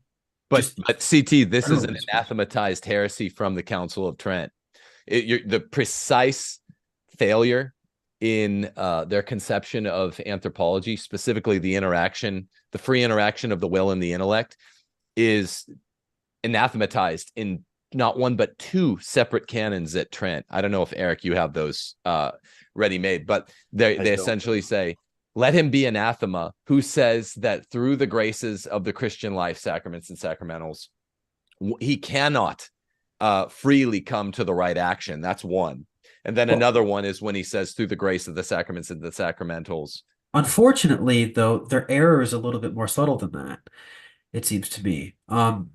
Because they seem to be saying that because we would obviously recognize that, for example, if you're in a state of intoxication, um, and you act out in various ways, that those actions don't necessarily rise to the level of, properly speaking, fully human acts that can be morally evaluated. Um, and that's just basic moral theology, right? And it seems to me that their error is to basically treat like they basically, I think, broaden the scope of that state of, I guess, that state of like diminishment of one's control of one's faculties. They they broaden that scope too much, and that seems to lie at the foundation of their lax pastoral theology. Now, that's a Agreed. different question from what is actually fundamentally motivating their lax pastoral theology. I think it's a little bit more sinister than that. Um, Can we but talk about that for a second? This is discernible because I think we're all agreeing. So I think we've achieved a kind of consensus here. yeah, and I just want to reiterate really quickly that I'm really my role here, my my my basic disposition, my default state towards this pontificate is is to be just as careful as I can be, but while recognizing reality when I see it. So trying to give the benefit of the doubt as much as I can. And even in this situation, I'm not I'm not asserting that Amoris Laetitia is Orthodox. Like that's not my claim. What I am doing is I'm offering like possible scenarios under which it might be considered Orthodox and with that consideration, at the very least, recognizing that, well, we should be a little bit more hesitant, I guess, to accuse it of heresy, but I think we should be open and honest about the possibility of of that actually being the case. And so that's where I would differentiate myself quite strongly from Lofton, where he seems to be convinced on an a priori basis that there can be no material heresy in this document at all. And I don't go there, but I do try to be as cautious as I can, which is why, like, I'm not, like I said, I'm not even asserting anything so much as just asking questions, like asking, like like trying things out in terms of how we might interpret this document differently. Well, our Lord said, let your yes mean yes and your no mean no. Anything else comes from the devil. We're not asking complex questions of dogmatic theology. We're asking, can someone do someone other than their spouse? So it's inevitable that we're talking about Jesuitical casuistry. Do either of you remember the interview that Walter Casper did with Raymond Arroyo between the Extraordinary Family Synod of 14 right before and the Ordinary Family Synod of 2015, right before 2015 began? It was remarkable, in a word. Do you guys remember that one? I remember. It's not fresh. The contents are not fresh. I don't really remember it. I have some clips. Let me play them for you, because I think we pretty much achieved some sort of consensus. I'm not trying to loop you all the way in with us, classical theists. I don't want anyone to have false attributions of opinion to him, but we agree enough to now move on to, let's discuss briefly with the fourth section I had planned out. This has been quite organic. The timeline of events and what we do know about the Casper plan, which was directly lifted from the Eastern Orthodox. I'll just preface these clips I have by saying a few things. So Casper was asked by Francis to address the Synod Fathers 3 months before the 2014 Synod got underway. And he made clear, quite specifically, okay, so what we want to do is abrogate Familiaris Consortio from 1981. I've been working on this almost immediately afterwards, me and the Germans. What we want to do is use something from Eastern Orthodoxy called the internal forum, where the priest gets together and discerns on a ongoing basis with an adulterer whether or not they're more or less allowed, for lack of a better term, to receive the Eucharist and confession, being more or less allowed to not promise, to fail to promise to live continently. And so that was before the 2014 Synod. 2014 Synod happened, and it was an earthquake. The Polish, Africans, and Asians were throwing a fit. And then after 2014 came out with all of the shocking news, wow, they're really trying to abrogate Familiaris Consortio, particularly paragraph 84. Casper was everywhere telling everyone, all these news media, Francis loves me. He's going to go with my plan. It's called the Casper plan. He's going to go with my plan. You'll see at the exhortation. Raymond Arroyo in this interview calls him out and says, you were talking a big game. What's up now? The 2015 Synod's about to get underway. Casper's backing it off. This is something that Francis is known to have gotten from the dictator he very much admired, Juan Perón. Say yes, say no, pull your actors back, have them say, no, I'm out of favor. This is exactly what he's doing. Listen to these few clips I happen to have from this June 2015 interview, right in between the two. You see a transition here. It seemed early on, during the Synod, after the Synod, really up until about December or January, the Holy Father, in all of his interviews, he seemed to be very supportive of your proposal, making those same arguments and sounds. Now something has happened. He now seems to be turning away, questioning, and putting distance between your proposal and himself. I do not. Wait, before Casper answers, I'll just say, this is the point we're at with the women deacons, where he's pretending to put distance between himself and the German synodal way, according to my speculation, and the same unions. Listen to what Casper says. Very interesting. Of course, we know he went on and did the Casper plan. No, I did not speak with him, and he did not speak with me. But What are you hearing? Well, Pope is free.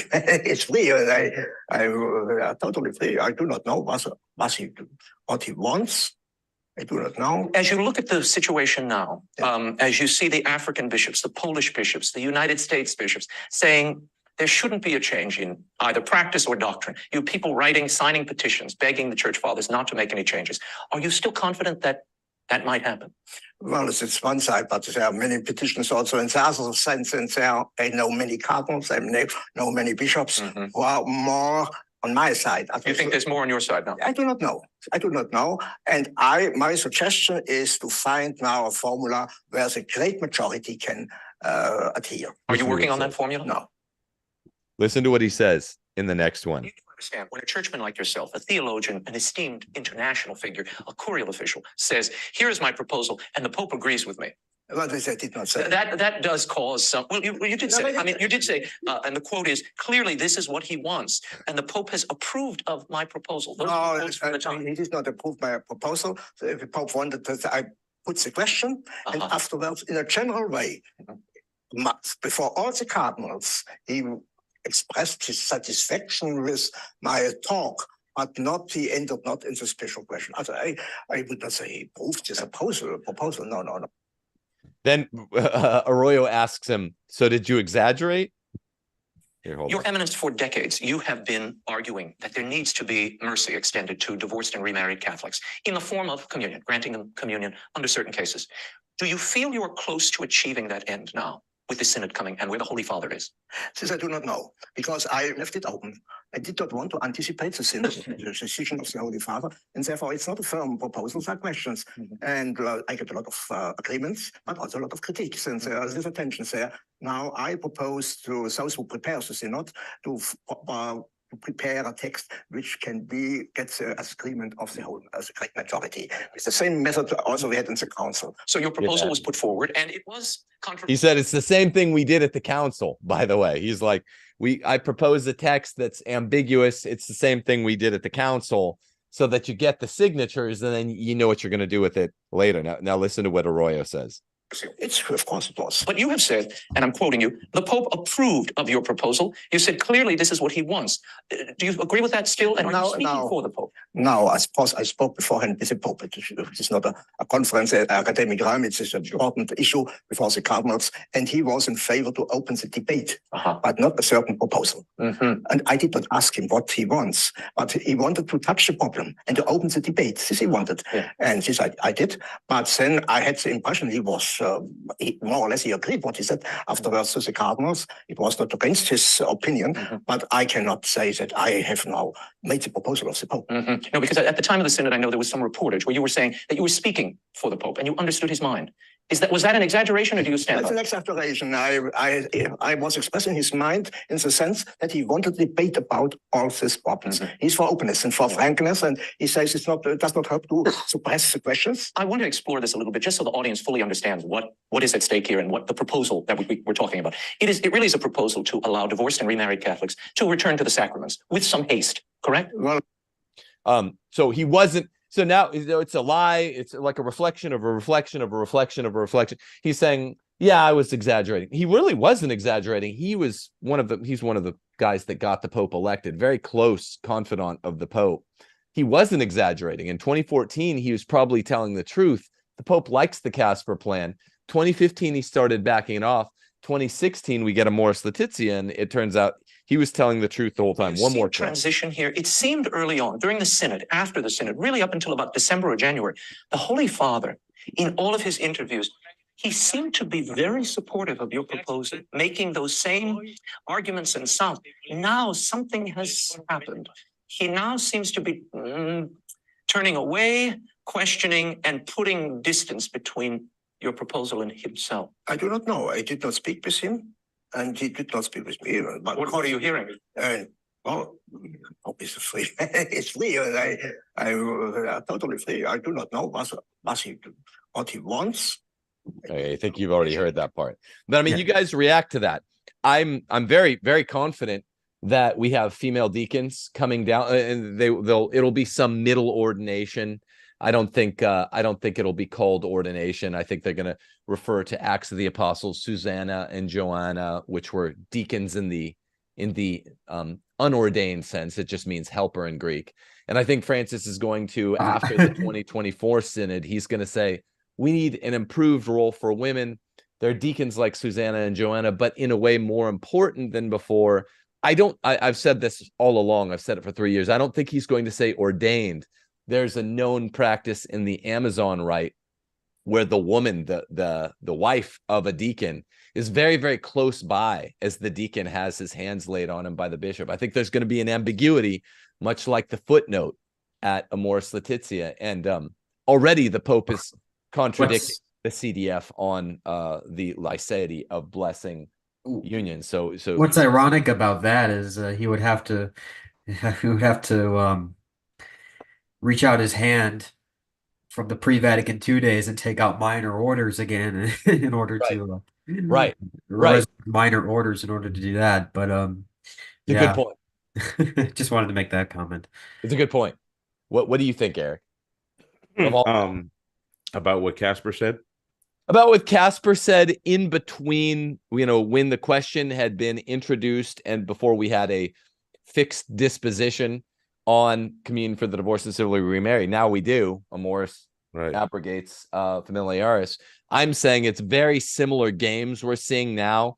All of the guys, the two leaders of this synod, I'm forgetting their name, the two Dutchmen, we're saying, we're going to do all the work before the 2024 synod even begins. And here's what we're going to do. We're laying it out. The Pope loves what we're doing. But now they're cutting back. So I'm saying on the two big questions, which, by the way, all these questions were called out in 2014 by one of the German dubia cardinals, Walter Brandmüller, said the St. Gallen agenda will proceed this way, because he's in the German bishops' conference. He's like the skinny kid at fat camp. He's the one conservative. He said, first it'll be communion for the divorced and civilly remarried. Then it'll be women deacons.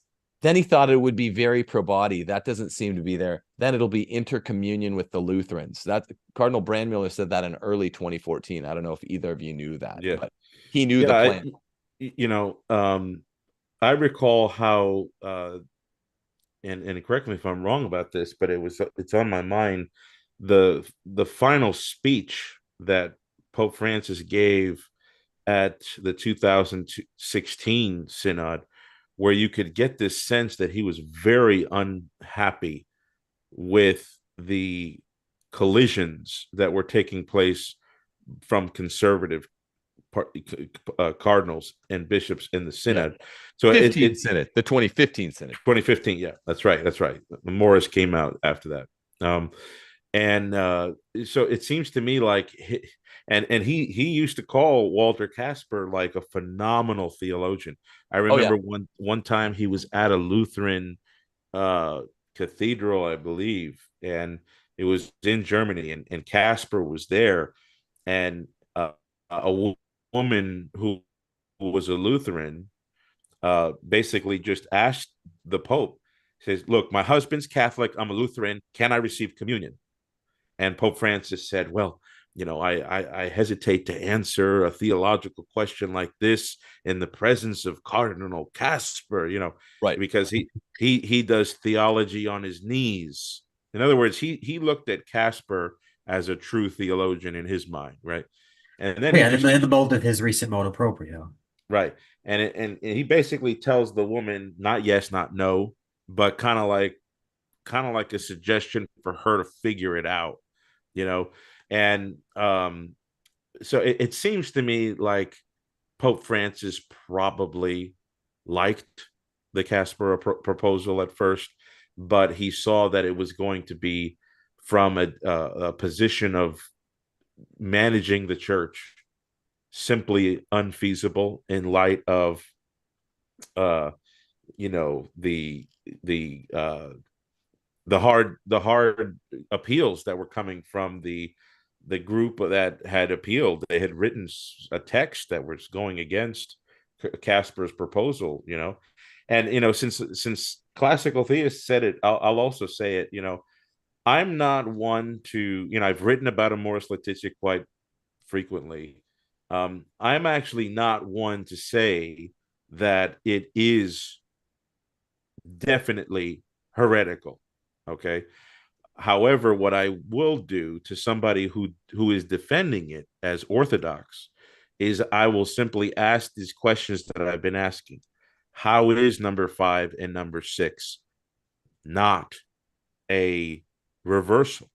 You know, and for that's where I choose to stay. I choose to stay there because, you know, I want to give it more time, but I choose to stay there also because it exposes the problem more.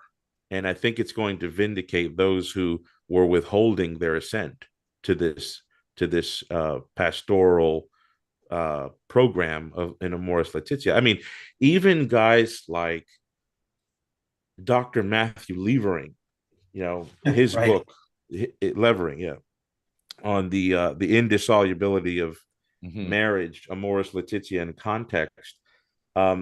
He explicit not so in this book he shows that what Pope Francis has in mind are people who are going to continue, whether it's for a month, a year, indefinite, but people who plan to continue to violate the bond of indissolubility with their spouse who's still alive, with a new civil union, and yet nevertheless can be absolved and receive communion. And you know, that we can say that that's not the Casper proposal, right? Because Casper was looking at early canons like in Nicaea, trying to find early church precedent for remarried divorcees receiving communion. But I agree with Levering in his new book on marriage. He even says that he says it explicitly in the introduction of his book on footnote 32. And this is Dr. Matthew Levering. If the listeners here at Rules for Retrogrades know him, he works with Word on Fire. He's lauded by. He's brilliant. He's brilliant, right? He says the following quote. This is footnote 32 in the introduction of his book, Engaging the Doctrine of Marriage. He says, quote, "Let me be clear, therefore, that I affirm that Amoris Laetitia teaches the doctrine of marital indissolubility, and also rightly insists upon the need for compassion towards people whose sacramental marriages have failed and who are in a new civil marriage without annulment. But I think there are formulations and theological arguments in Amoris Laetitia that are not adequate to the doctrine of the indissolubility of marriage.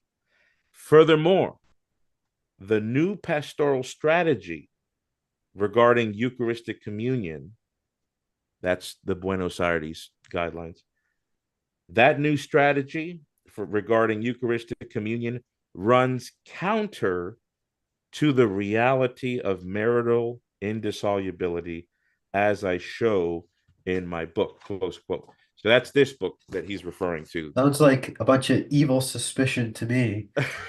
Well, that's the thing, right? Because You know, we are hearing from a lot of the defenders of Pope Francis that the people who are interpreting Amoris like this are slanderers, they're dissenters, they're making things up, like local, like a prominent rad trad Ralph Martin.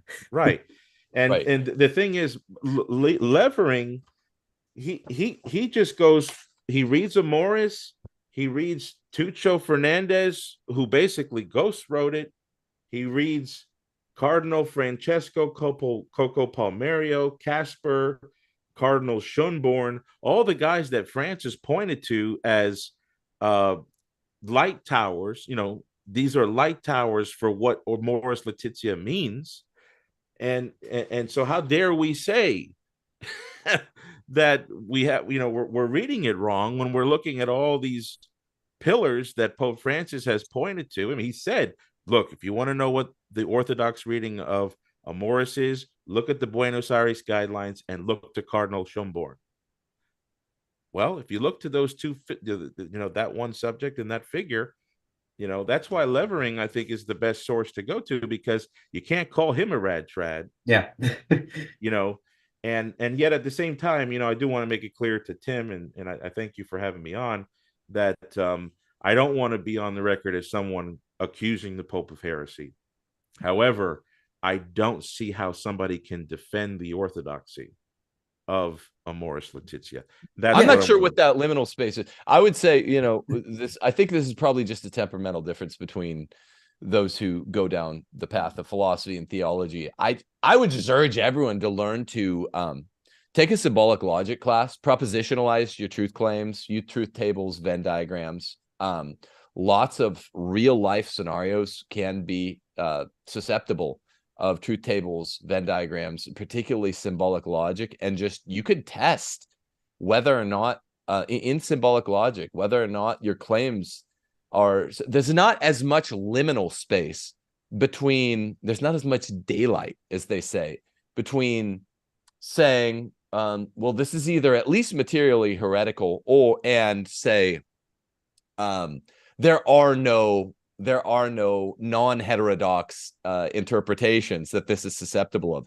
Those are, if you learn to propositionalize your claim, anybody out there, including Dr. Levering, who you guys admire very much, it sounds like a word salad to me. I'm just saying, at the end of the day, things are either true or false, and that's how our Lord he didn't say study symbolic logic, but he said let your yes mean yes and your no mean no. Anything else is from the devil. Again, studying things like, the 6 modes of composition in metaphysics, that's really, really hard. This stuff was not meant to be hard. And I always call my audience to understand it. I think it's an intellectual turd. Like, you guys are saying, oh man, is there a morally conceivable, morally feasible, if not plausible, member set of conditions for the possibility of a married person having sex on a sustained basis with someone other than their spouse and receiving the sacraments? I say no. Okay, well, but the Pope says otherwise. Okay, I guess that's material heresy. It gets really dicey when you start flirting with formal heresy, but you guys, we all agree 90% or better, but you guys just think it's way more an interesting moral question. And I guess that's the difference between moral philosophy and moral theology. Well, yeah, this stuff isn't hard. This is easy. Well, if I could say one thing too, I'll let you go first, Eric. Well, I think that classical Theis really demonstrated that when he said that he was appealing to the example of people who do certain acts in a drunken state. Basic moral theology understands that those actions are not done, they're not traceable to the genuine and authentic will of the person. But here we're trying to take actions done in a drunken state and put that into the situation of a woman who just is going to continue having sex. Right. And so that's where classical Theis is trying to show that it's got a hard applicability in reality. And Tim's just saying, look, it just doesn't work. But really quick, I know you're gonna say something, but book 3 of the Nicomachean Ethics, sometimes Aristotle is the most clear moral teacher, even clearer than Thomas Aquinas. Book 3 of the Ethics, Aristotle gives this exact example. He dichotomizes actions through ignorance and actions in ignorance. And in the former, he says violence done in a drunken state, like Dmitry Karamazov or something, who always hauls off and beats the hell out of guys when he's drunk. This is still morally culpable. Actions, the other kind, actions in ignorance, are more like setting your foot in a bear trap that's been covered by leaves. Yes, you willed to step there, but you didn't will to step into a bear trap and it was covered. So Aristotle is just a lot more clear. Now, Thomas gives us the doctrine of first and second potency, first act, first potency, second potency, and it absolutely develops in a beautiful and nicely articulable way what Aristotle's saying. But people get lost with Thomas sometimes, and I would just say, Book 3 of the Nicomachean Ethics. This is all we need. You're still accountable for what you do in a drunken state. Not that this even applies to, can I have sex with someone besides my spouse for the rest of my life? You don't get drunk for the rest of your life, Right. even if you were to accept that analogy arguendo.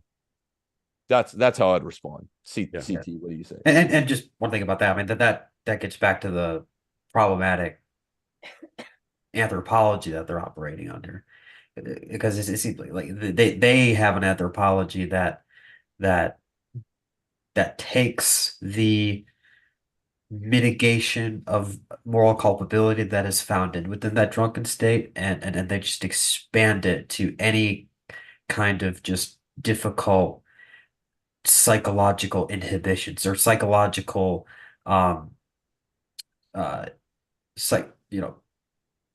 psychological effects on the will. Homosexuality. They're doing it with the. That's what I said before. Yeah. What was I going to say though? I was going to make what I thought at least was an important point. Oh yeah. I actually, just to throw an olive branch to my friend Tim here, I actually think it is we should be ready and willing. Like I actually don't find it very necessarily problematic to point out this or that material heresy to be found in Pope Francis's magisterium. I don't think that necessarily rises to the level of an accusation, because all it's really saying is that, hey, like this doesn't match with this. I don't care whether or not you intended that. I don't know. I can't read your mind. I'm going to presume you didn't. But that is a totally an altogether different question from just recognizing that these two propositions formally contradict. Right. So I actually don't have very much, at least I don't think I don't have an inordinate level of scrupulosity in recognizing those situations. I try the best I can to offer the ways out, which I think we should, because he's the Pope, and we have to be very clear about what we're bound to assent to and what we're not bound to assent to. I just want to make another point, if I can, which is that Lofton's, and this gets back to what we were talking about with religious submission of intellect and will. Because that is just so, I think it's central to the dilemma that we're in right now. Partly because, unfortunately, and this is partially the fault of Leo the 13th, with the introduction of the regular papal encyclical, the magisterium just never shuts up. 75 in 25 years or something, 85 in 25 years. Amoris Laetitia is over 100 pages. That is ridiculous and insane. And I don't know if any of you guys use Discord, but it's like when you're on a server and somebody's just like abusing their @everyone privileges. And it's like it's like mental molestation in a certain way. It's like, I don't want to hear it. I want a papacy that's just going to serve as like an appellate court, like the final Supreme Court. When there's a crisis in the church, it rises to that final level of authority, the umpire that's just able to say, this is so, this is not so, this is safe, this is unsafe. And we don't have that. We just have a magisterium that is in the business of bloviating, and that is in the business of just never shutting up. And that's a problem. And that will, I think that what that does is that requires us, as you said, Tim, earlier, to develop Lumen Gentium 25. And if I could just very briefly propose a way in which we can develop that. And it has to do with what Lofton says about the charism of safety. So are you familiar with Lofton's view on that? I think refresh my memory. Yeah. So according to Lofton, and I know he's going to do like a 5-hour response to this because we mentioned his name. That's just who he is, and that's fine. But according to Lofton, the Pope, in his non-definitive magisterial teachings, is given a certain what we will call charism of safety, which is derived from John Paul II's usage of the term the the assistance of the Holy Spirit. Right. The Pope is given the assistance of the Holy Spirit to exercise integrally the mission of the magisterium, even in its non-definitive use. And Lofton's interpretation of that charism is such that the existence of material heresy, because heresy is in itself like objectively damnable if formally consented to, the mere existence of material heresy in a magisterial statement of the Pope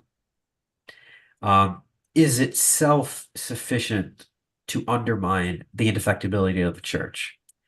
And because it's able to undermine the indefectibility of the church on an a priori basis, we just have to say flat out that can't happen.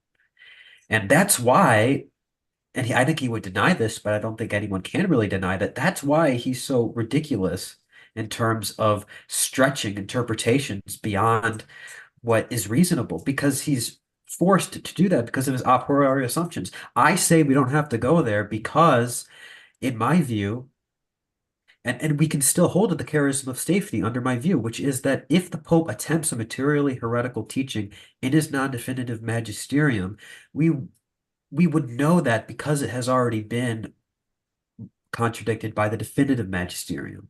Right. And if that happened, then it necessarily means that it's not a magisterial act. It can't be. Because what does magisterial mean? It means authoritative.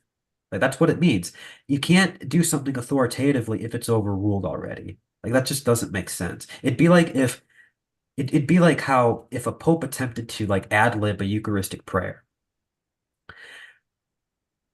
That, like, he has the right to promulgate a new liturgy to put that ad libbed Eucharistic prayer in. But before he does that, that is not properly speaking a liturgical act, to like the ad libbed version of it, insofar as it's ad libbed. Similarly, if the Pope attempts a material heretical teaching in the non-definitive magisterium, it can't be considered magisterial because it's already overruled, and so we don't have the problem. Agreed. The magisterium is not teaching heresy because it's not a magisterial act. It cannot be necessarily. And lest someone think that's falsifiable, I would say that like the Holy Spirit would prevent a scenario where a Pope attempts a materially heretical teaching that's not already caught, as it were, by the prior magisterium. But it just so happens that every candidate for material heresy under this pontificate is already caught by a prior magisterial statement, a prior magisterial teaching, such as would overrule it. So basically, that's a long-winded, and I'm sorry for being long-winded, but that's just a way of, for me to be at peace of mind where, in a way, I'm indifferent to whether or not the Pope issues out some material heresy in this non-definitive magisterium, because the magisterium has already said so much about these issues. The magisterium has already ruled on these issues definitively. And so if the Pope did that, it would be relegated to the realm of private opinion. And so it doesn't necessarily impact the indefectibility of the church. So that's my, sorry to go on like that, but I just wanted to articulate that. No, that was good. That's good. And I think I agree with every word of it. The reason I care about material heresies arising from... and I do care, but I was using a rhetorical device. No, I know. I speak that way all the time. But the reason I care is because of all of the persons, in fact, who in Buenos Aires, when Bergoglio was bishop, were being, by the way, he was encouraging people communion for the divorced and civilly remarried in Buenos Aires, as the Germans have been doing for time immemorial.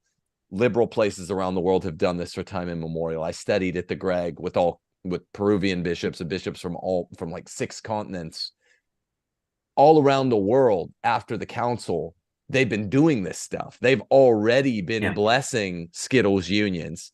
They've already been giving communion to the divorced and civilly remarried. They've already been ushering women into jobs, that would correspond with minor orders. So it's not like they've been waiting for the green light from Rome. Francis has been the figurehead who's trying to green light from Rome, according to my formulations, without putting it on the book, put it on the books without putting it on the books. But the point of the matter is, there are people all around the world that are basing their lives, putting their lives in the hands of Amoris Laetitia, and you know, they're going to pay for it, right? They're being encouraged to keep sinning. So that's why it really matters. I'm not worried about it for the sake of the indefectibility of the magisterium. And I think your explication works perfectly, classical theist. For that's what I've been saying for a long time. It also shows why the idea of layers of certitude, according to Denzinger, Ott, Newman, are problematic. Epistemically, you could distinguish, and you could say we're more sure about this than that. But if you try to concretize Lumen Gentium 25, and now we're responsible, according to a more or less Thomistic epistemology, affirm in our intellect, not just our will. We want to do everything the Holy Father says. You know, the ex cathedra claims and the lower magisterial claims. That doesn't work so nicely, because the principle of non-contradiction would require that unless there's more gloss to Lumen Gentium 25, we're actually being bound to error if a lower level magisterial claim is made and we had to be able to propositionalize, you know, 2 + 2 is 5 in our intellectus. If I could, different things at different times, even if it's a lower level of certitude. I'm super sensitive to that. What I would say is, though, in defense of the articulation of Lumen Gentium 25, is that there are other articulations of that came before the council. I'm thinking specifically of the Sacra Theologia Summa that talk about the authentic magisterium. And it talks about the conditional nature of the assent. Right. And when we understand categorically that level of assent that's due to the non-definitive magisterium as conditional, then I can understand like a scenario, like a very plausible scenarios in which I conditionally assent to something that I recognize could be false, but I'm going to trust on authority that is not false. And I don't have any direct evidence to the contrary to persuade me that it is false. You can consent in your will, though. I know I'm jumping in. You can consent in your will, and you say, I want for this to be true. The previous Pope says A, proposition A. Later Pope says A prime, the opposite. And I could consent in my will. I want these two things to be. Well, that's. But in my intellect, how do I grant assent? No, yeah, for sure. I can't propositionalize A and A prime simultaneously. Yeah. But in that case, though, like that is simply not being talked about, because what you're talking about is an instance where the magisterium contradicts the magisterium. And it seems to me, and this is actually an important point you're bringing up, because that gets looked over. Because every instance of like criticism of the current Pope that we get into are issues that that someone might present a case where magisterial statements are contradicting, which is a very unique situation. And it's not covered by Lumen Gentium 25, and it's not covered by any of the magisterial explications. It's simply not. It's not even mentioned as a possibility. Yeah. And when Donum Veritatis charts out circumstances under which it might be acceptable to dissent from the magisterium, it's not even talking about a scenario in which magisterial statements are contradicting. It's talking about kind of what you're talking about, Tim, where the intellect simply, when it recognizes something as false, doesn't have the capability of assenting to something known to be false, right? Like, and Donum Veritatis is giving you a possible scenario in which assent could be withheld for those grave reasons. But more fundamentally, though, I guess what I would say is that just in order to give as much benefit of the doubt to Lumen Gentium as I can, just take the scenario of magisterial statements conflicting with each other just out. Take that out because that's not really being talked about. Unfortunately, I wish it were, but it's not being talked about. Let's say like a physics professor, like I don't know anything about physics. Like I know a little bit about quantum mechanics, but I'm not an expert in that field. Let's say a physics professor is telling me about the results of his experiment, and he's using all sorts of scientific lexicon that really I just have no engagement with. I'm not able to really grasp what he's saying. But because I trust in his authority, conditionally, I can recognize, okay, well, he might be saying something wrong there. He might be. But because of his authority and because of my lack of expertise, by virtue of that authority, I'm going to conditionally assent, even in my intellect, that what he's saying is true. Like, I'm going to basically say that what he's saying is true just because I trust in his authority and I don't have the expertise to really investigate what he's saying. I think that's a plausible scenario, but that's That's just moral theology, where the moral law is written on our heart.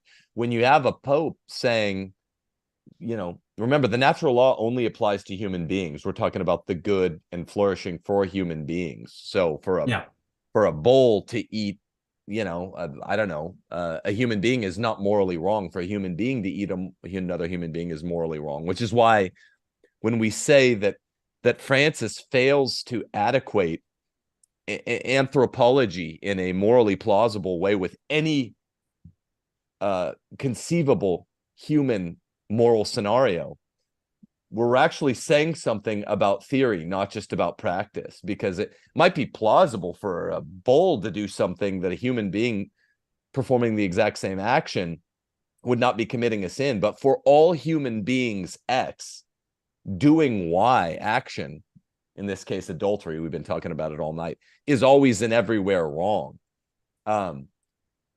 So I think it's really important that we make that provision. We probably should have made it at the outset. Oh, for sure. I guess I was just trying to provide like a framework within which to understand like what is happening in the mind when we assent, just generally speaking. But don't you think that in moral, like the physics example is really good? That I mean, it's a stretch and it's off the well, there cuff. are I think cases it's a good one, but there are cases of moral law, though. Like that's why the moralists have to get into case theories, and that's why we have different systems of moral theology. Like we have we have the condemned Tudor-ism, we have probabilism, we have equiprobabilism, and that's because there are gray areas in moral theology. Sure, but they're doing trolley. There are disputed questions. They're analytics doing trolley car problems. Well, I don't think it is all trolley car problems because think of a perfect example, I think, is actually the marital chastity issues. There are some people on Twitter, and you know as much as I do, they get very spurgy about that issue. Yeah. But in their defense, it's true that like theologians and saints of the past have articulated precisely what I would consider to be their overly rigorous view. This is a great example. And yet we have interventions of the magisterium, namely Pope Pius XII and his address to midwives and John Paul II and even Pius XI and Casuistry, and of course I would say the consensus of moral theologians of the 20th century that do develop, I think legitimately, that moral thinking. But it's an issue. Like it is moral, like these are disputed questions. And so now that's not me necessarily saying that we have to apply like this mindset to everything Pope Francis is saying necessarily. But it is just to, I guess, defend, I guess, the articulation of what is the Latin religio obsequium? Yeah, I don't Yes. have it memorized in Latin. Yeah, religious Except we- obsequy to Yeah. mind and well. Yeah.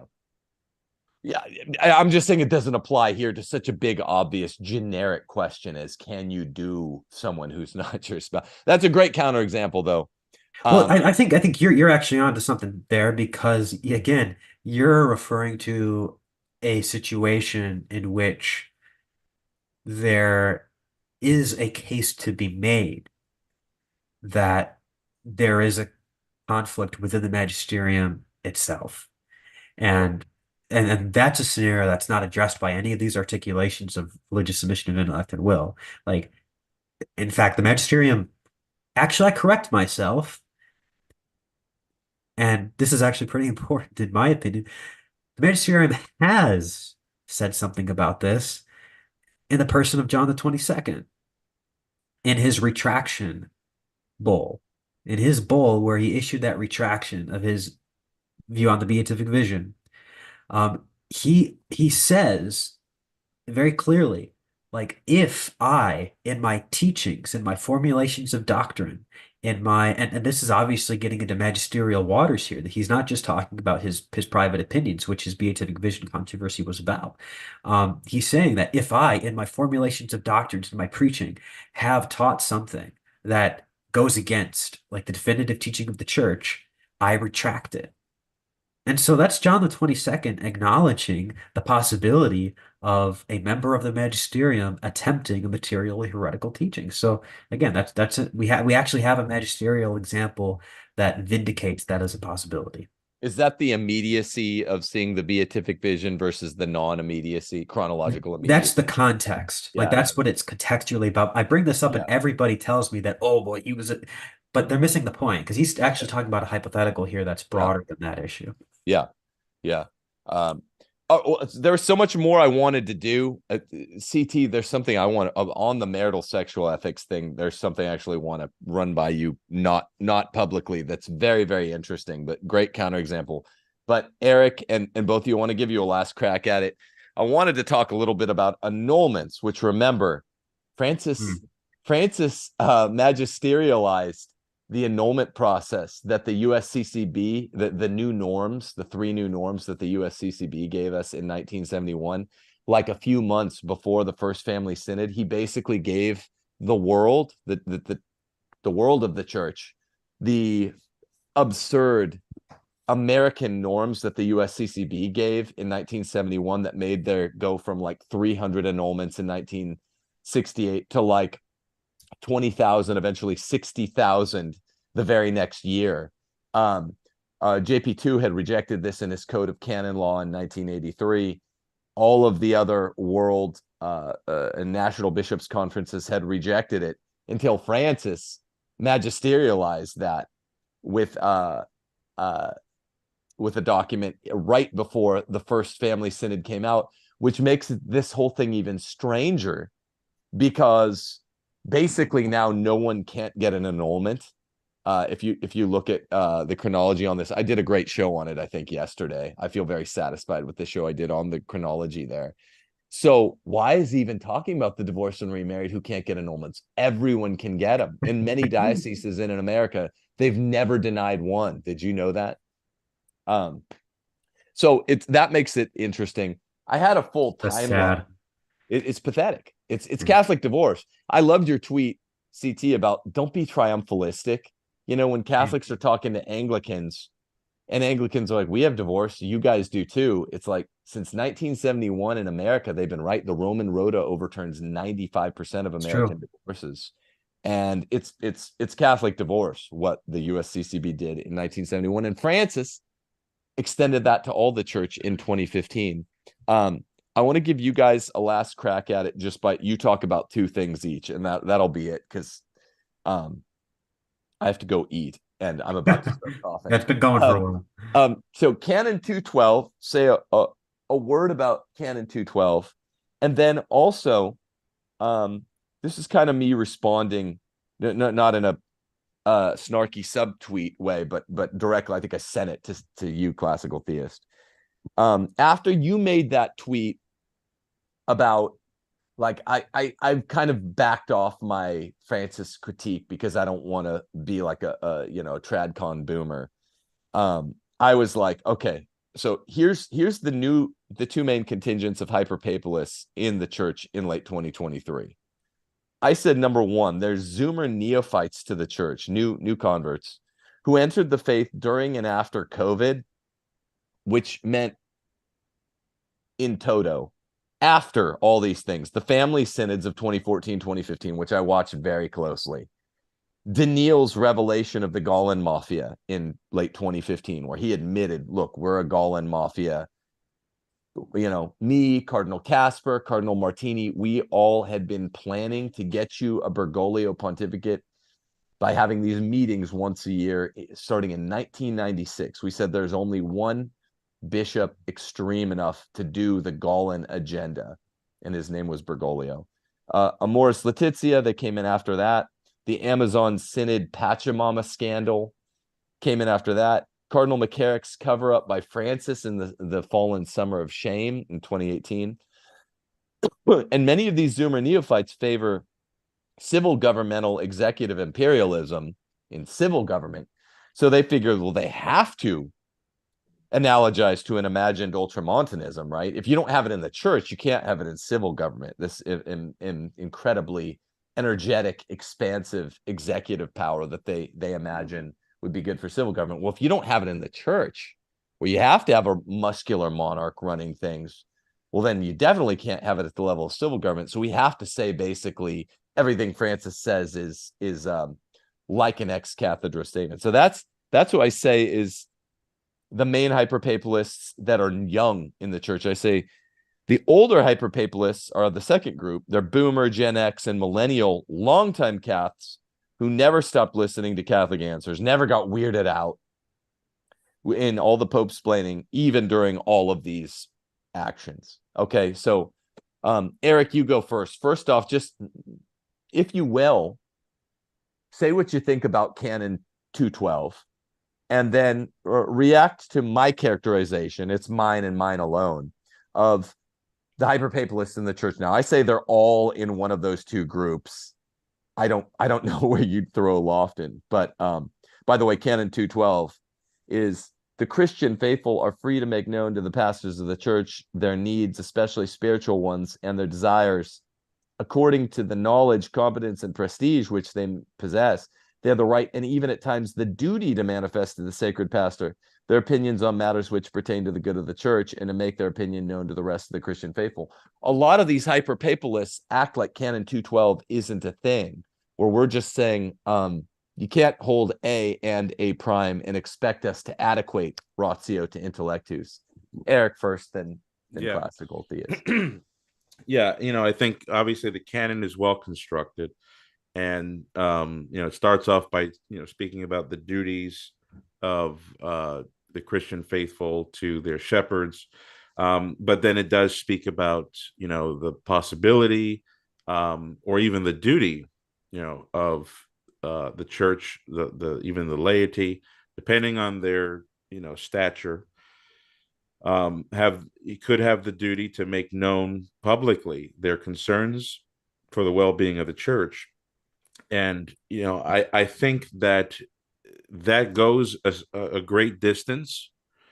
It furnishes grounds for us to make known our concerns, and our concerns, that lid opens up to a container that is going to comprise all of what we've been saying, for example, in this stream. What's not addressed in that canon, and I think it needs to be addressed, is what happens when you make known your concerns and then the wider Catholic world has made known its concerns from cardinalate down, and the officers of the church from the apex to down are not even addressing the concerns, because it seems that there's a moral fittingness to talk about making known our concerns, because we need to protect our souls That's one of the founding moral principles here. But the question is, what happens when the officers of the church, the shepherds of the church, take no notice of this and continue in a long-standing process to cultivate those concerns and even augment those concerns? What's next from there? Well, obviously we know that the sheep can't take over the shepherds, right? We're not going to have a Protestant Reformation. However, we can, obviously we have recourse to prayer, we have recourse to the sacraments, we have recourse to the moral law. But I do think that it can get to a point where we have to articulate this better and better, even with maintaining respect for our shepherds. We need to continue to expose what's going on. And I think, and I've shared this in a post before, I think that it's very easy when it comes to the current pontificate and the current hierarchy, because these imaginative pastoral strategies that are being proposed, they always try to preface it by saying, well, we're not being relativists, we're not religious indifferentists, we don't believe in religious pluralism, we're not saying that you can be in mortal sin and receive communion, we're not saying that a homosexual union is analogous to a marital union. They always preface that. They always preface that they know the boundary. They know where the boundary is. But then the strategy gets us leaning over the boundary, basically. And all we have to do is continue to rehearse, remind, and echo the boundary, and it automatically shows the pastoral strategy to be a ridiculous thing. Right. And so I think that that's what my proposal to those out there who are conservative is, look, Pope Francis, he's saying that he's underneath dogma, well, continue to announce the concern that dogma, like Dr. Levering said, is not being adequately maintained, by these strategies or these proposals or these new ideas. And I think that's really what's going to, I think it's garnering a lot of force in the Catholic world. I have a friend of mine who was Eastern Orthodox. He converted to Catholicism 3-4 months ago. And he started going to some parishes nearby, all white heads, the Novus Ordo. It's all very greasy grace, easy believism. Well, he found a TLM that's got all young guys, married, bunch of children, and he sees the difference. He sees the difference between what the diet that the current hierarchy is feeding the sheep, the kind of grass that they lay out, the kind of water that they put down for the sheep, that led to this decrepit situation that we're in. Well, it's very clear what kind of grass and water is feeding young souls who are mortifying the flesh, converting and turning away from their sins, living holy and pure lives, actively bringing all their kids to church, going through the hard work, the sweat and the backache to make sure that they are living in conformity with God. For those people, I think we just need to maintain that these strategies that are being announced, just use it against them. Look, you preface that this can't be a union that's valid in the eyes of God. Well, how can you say, well, we're not blessing the union, right? But a hand-holding gay couple can come and get blessed anyway. Two at a time. Right. Two at a time. Two at a time. Yeah. It just loops back to the problem that you're trying to avoid, By the way, people out there who doubt that this is Francis's position, in the 2020 documentary Francesco, he says very, very clearly, I tweeted it out a few days ago, I believe, and he meant on a global scale, we need to make these unions legal. Right. And he articulates why too. So yeah, well, Tucho Fernandez, he was interviewed a couple of days later, and he said, yeah, no, Francis means that, you know, they should be allowed to have civil protection. But anyway, so I think Canon 212 is something it's an alarm that we should all be hitting right now as much as we can. Do you think it matters? Final question. Do you think it matters? Both of you guys seemed to think it matters.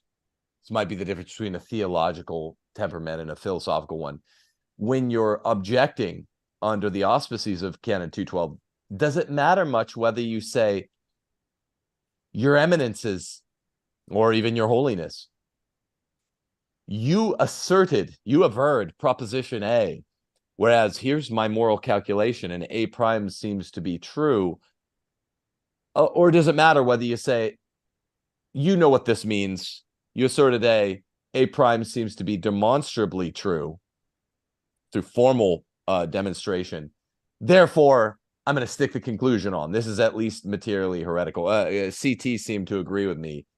Yeah, that's not a formal accusation. I'm just saying what I mean. Whereas before it sounded, Erick, like you were saying what's admirable is when people kind of furnish the logic but not the conclusion. And I'm kind of like, I mean, syllogistic reason. Yeah. So yeah, let me explain. Has apodictic certitude, right? If you say all men are mortal, Socrates is a man, just because I gave you the minor and I gave you the major, everyone knows I'm saying Socrates is immortal. Does it really matter? Or does Canon 212 say all you can do is furnish major premise and minor premise? You see what I'm saying? Yep, I do. And let me explain. Because I did a lecture recently on the origins of the canonical rule that the first see is judged by no one. And so I know the origins of that canon, and I know how it played out in the first millennium.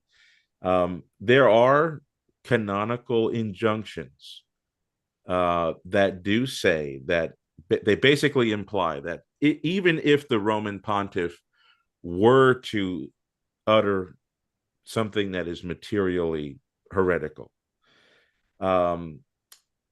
you have the ability to resist because you need to protect your own soul, right? But the process of making a public accusation leading up to some sort of juridical sentence is not possible, right? There are those who say it's not possible. There's other in the canonist tradition that say there's other venues that may be able to find some sort of ex post facto reason why he's no longer in office. But there are injunctions that go so far as to say even public accusations against the Roman pontiff, even when they are with intellectual certainty in heresy, that the sheep are not allowed to make a proclamation of accusing them of heresy. Now, I say that because that's sustained by Canon 212. What does that? Let's say that again. I couldn't hear.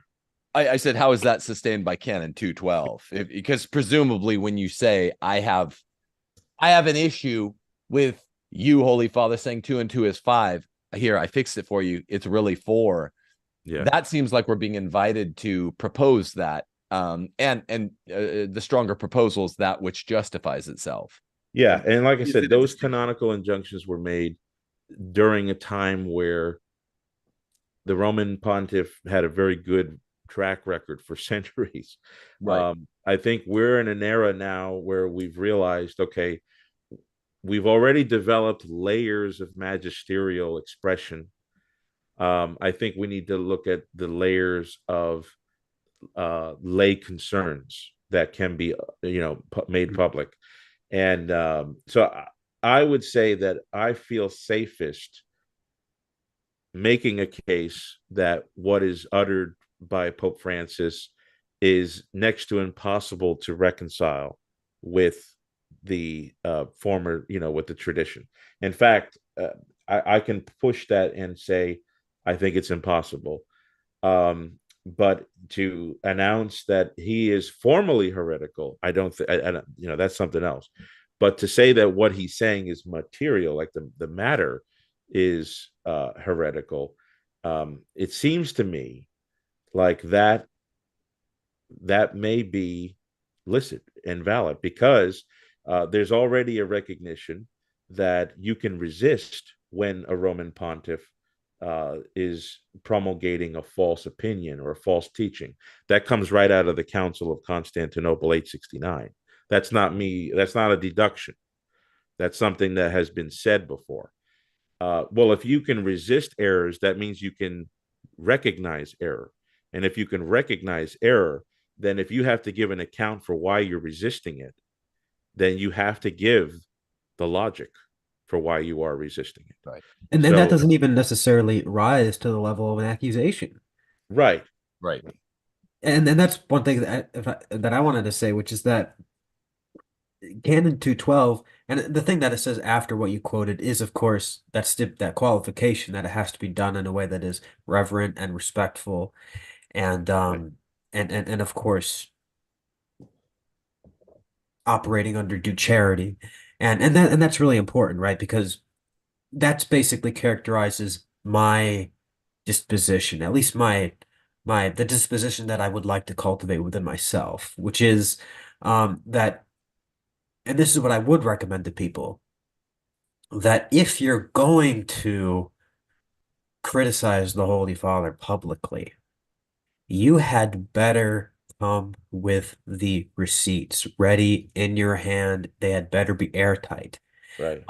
Because of the dignity of the office, because this is a regal office we're talking about. And this gets back to what you were talking about like my comment about TradCon boomers, which is that I do feel like there is a sort of Americanist tendency within some of them to basically treat Pope Francis the way that like Sean Hannity will treat Joe Biden, right? Just the continuous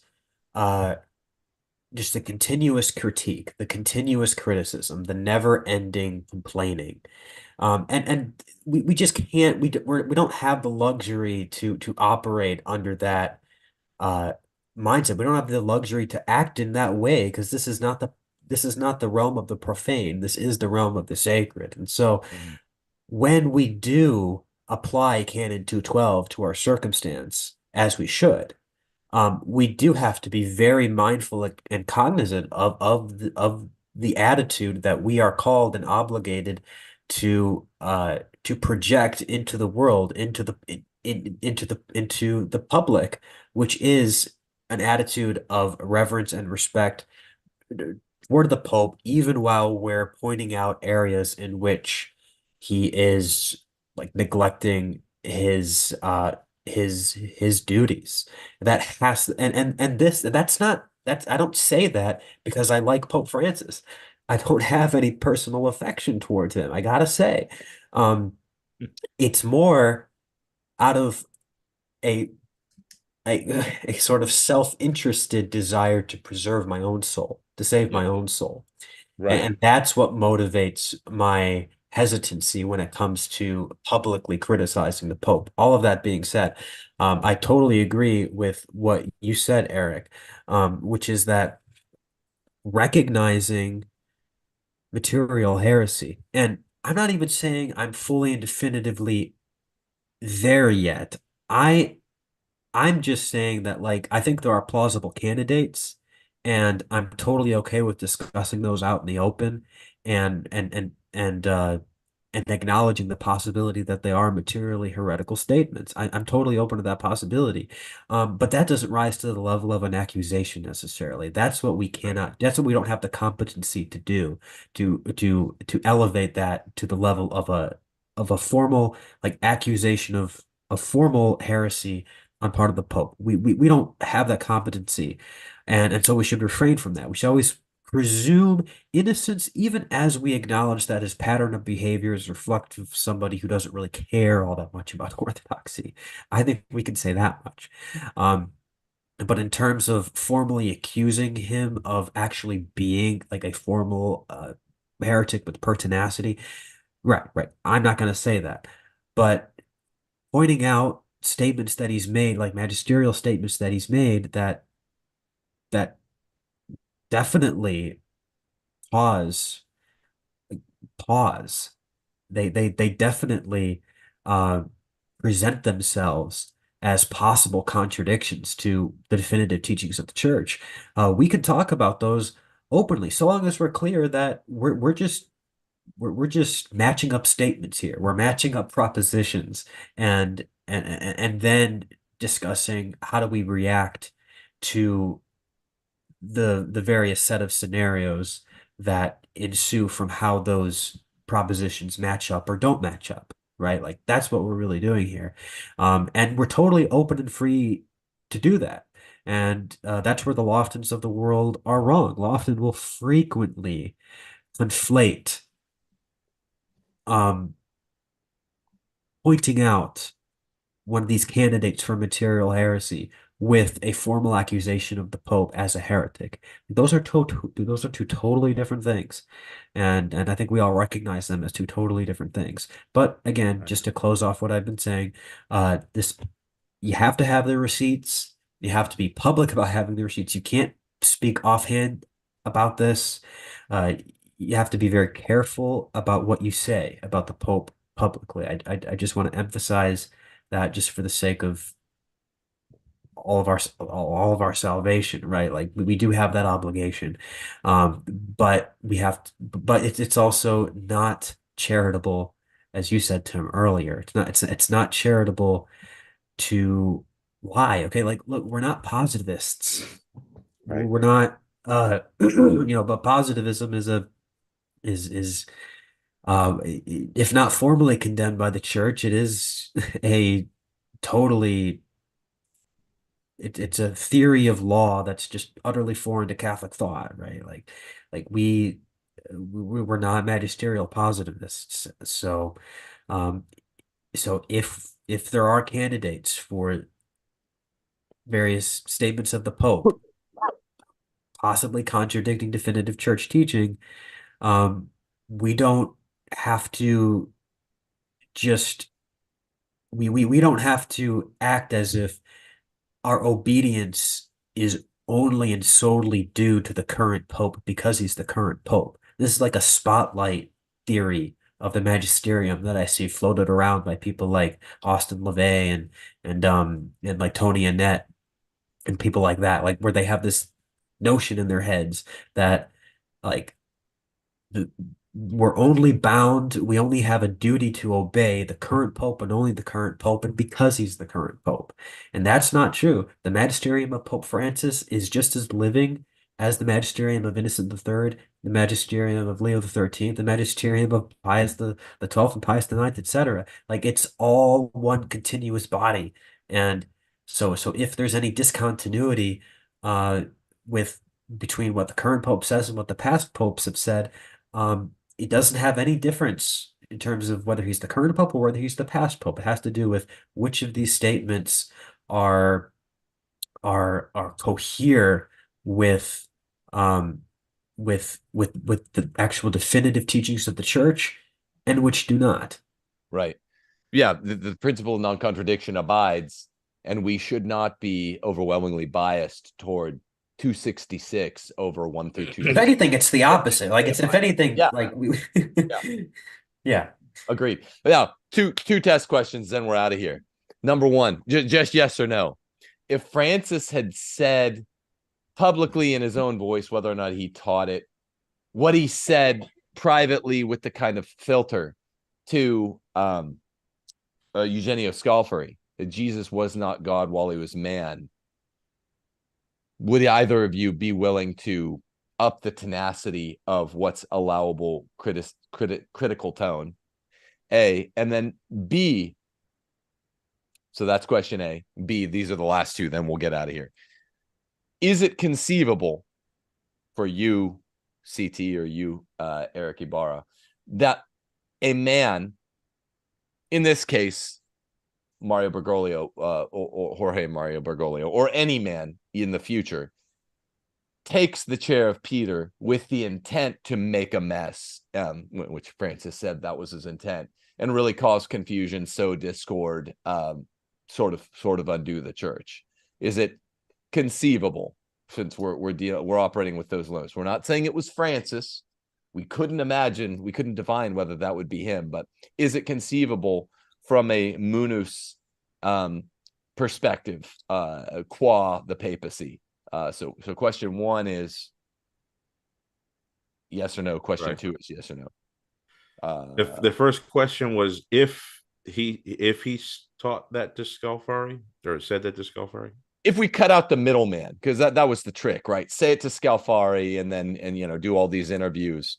But if he said directly to us, it doesn't even have to be a teaching document. If he'd said in a direct interview, but maybe not in the teaching magisterium of the church with the pen between four corners of a document, if he'd said on a plain presser, I don't think Jesus was God while he was man, which is what he told Scalfari, that the Vatican never really denied. Would it be okay to criticize him more harshly then, according to the way you've constructed it? That's question one. Absolutely. Yes. Okay.